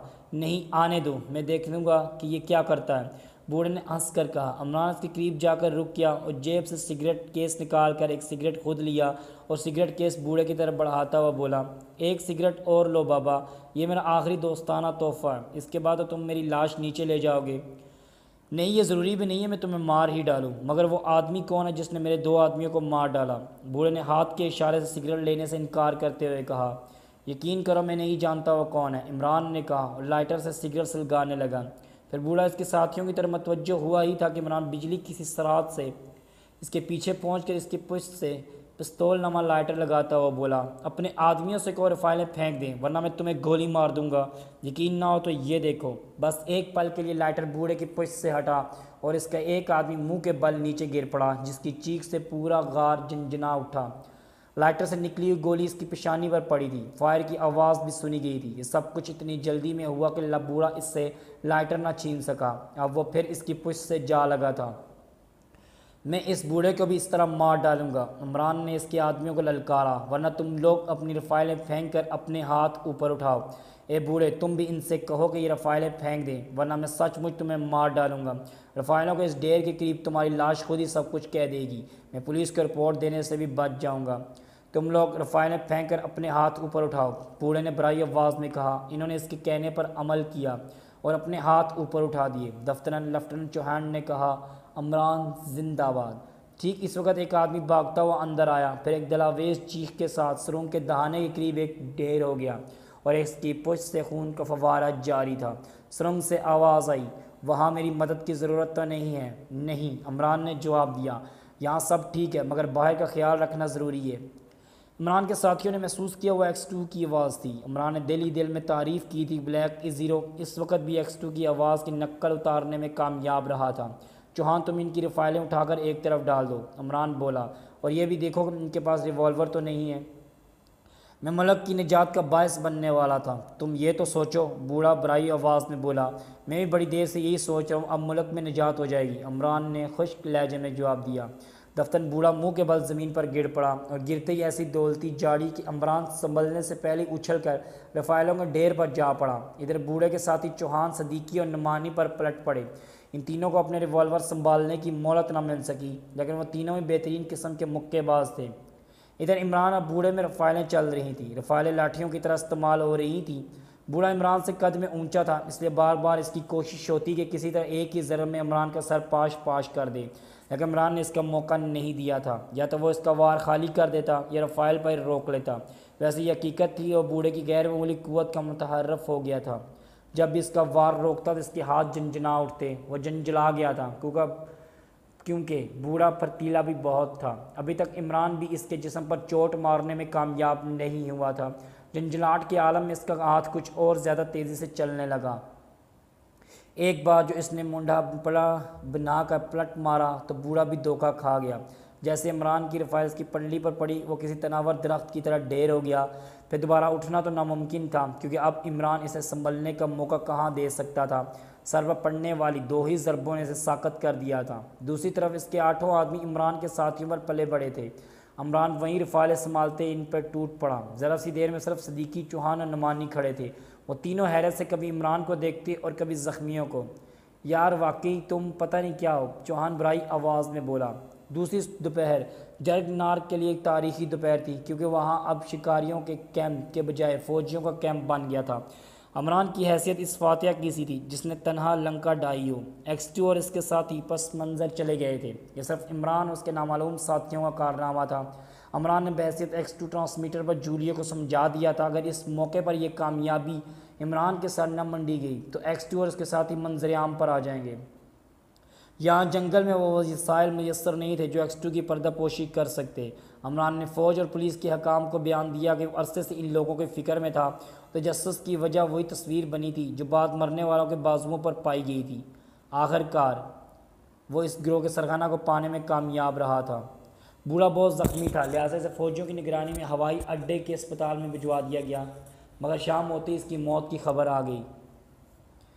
इसी शाम जूलियो और उसके दूसरे मतहत इमरान के खेमे में इकट्ठे हुए सफदर और खाबर भी वहाँ अपनी कहानियों समेत पहुँच गए थे। ये और बात इनकी हैसियत थके हुए गधों से ज़्यादा ना रही हो। इमरान जूलिया से कह रहा था, तुम्हें क्यों नाचने पर मजबूर किया था? ये X2 का हुक्म था और दरअसल एक शिकारी की आस्तीन फाड़ कर इसके बाजू पर तूप की तस्वीर देखना चाहता था। लेकिन आस्तीन फाड़ी किसने थी? जूलिया ने पूछा। खुद X2 ने। नहीं, जूलिया के लहजे में हैरत थी। और तो कमाल ये है, इमरान सारी लाकर बोला, मैं इसके करीब होने के बावजूद भी इसकी शक्ल नहीं देख सका। कितना फर्तीला है, काम किया और ये जा वो जा गायब। ये तो उसके शिकारी इसके साथियों से मालूम हुआ कोई दाढ़ी वाला था। अब पता नहीं वो सचमुच दाढ़ी रखता है या मेकअप में था। क्या तुम्हें यकीन है बूढ़ा तुम्हें देखा देकर वहाँ ले जा रहा था? जूलिया ने पूछा। हरगिज़ नहीं, मैं ये समझता हूँ एक अच्छा रहबर साबित होगा, लेकिन X2 मुतमईन नहीं था। तुमने देखा वो किस तरह अपने काम करने वालों की हिफाजत करता है। वो अजीम है, चौहान हाथ उठाकर बोला। फिर इसके बाद तुम हो सकते हो। अगर तुम्हारे पास वो हैरत अंगेज़ पिस्तौल ना होता तो इस वक्त हमारी लाशें चौकी पर पड़ी होती। मैं ऐसे 2-1 शब्द हर वक्त जेब में डाले रखता हूँ। अच्छा जूली, तनवीर को मेरी तरफ से बहुत सा प्यार पहुँचाना और कह देना अगर वह इत्तेफाक से बीमार ना हो गया होता तो ये काम इतनी आसानी और जल्दी से ना निपटता। टाटा, अब मैं आराम करूँगा। इनके जाने के बाद रूशी ने पूछा, अगर तुम बूढ़े के मुतल्लक धोखे में ही थे तो तुमने अपने पीछे ब्लैक ज़ीरो को क्यों लगाया था? हाई तुम जिंदा रह गई हो मेरा भेजा चाटने के लिए? बताओ। रूशी आंखें निकाल कर बोली। अच्छा। इमरान ने ठंडी सांस लेकर कहा, यकीन करो मैं धोखा खा गया था। पहले तो मुझे इस बूढ़े पर शुबा हुआ था, मगर जब इसने रफ़ाइलों के डेरों, पर्वत और राय के पर्वत का तस्करा छेड़ा तो मैं यही समझा वो इन लोगों के बारे में बहुत कुछ जानता है। लेकिन अगर वो इनमें से होता इन बातों का तस्करा करता। ब्लैक ज़ीरो को इसलिए पीछे आने की हदायत की थी कई मकतूल शिकारी के साथी हमारा ताक़ब ना शुरू कर दें। यह हकीकत है इसके नए दोस्तों में से नहीं थे, बल्कि इसी तंजीम से ताल्लुक़ रखते थे, वरना इस तरह अचानक गायब क्यों हो जाते? सुबह से इन्हें कैंप में किसी ने नहीं देखा।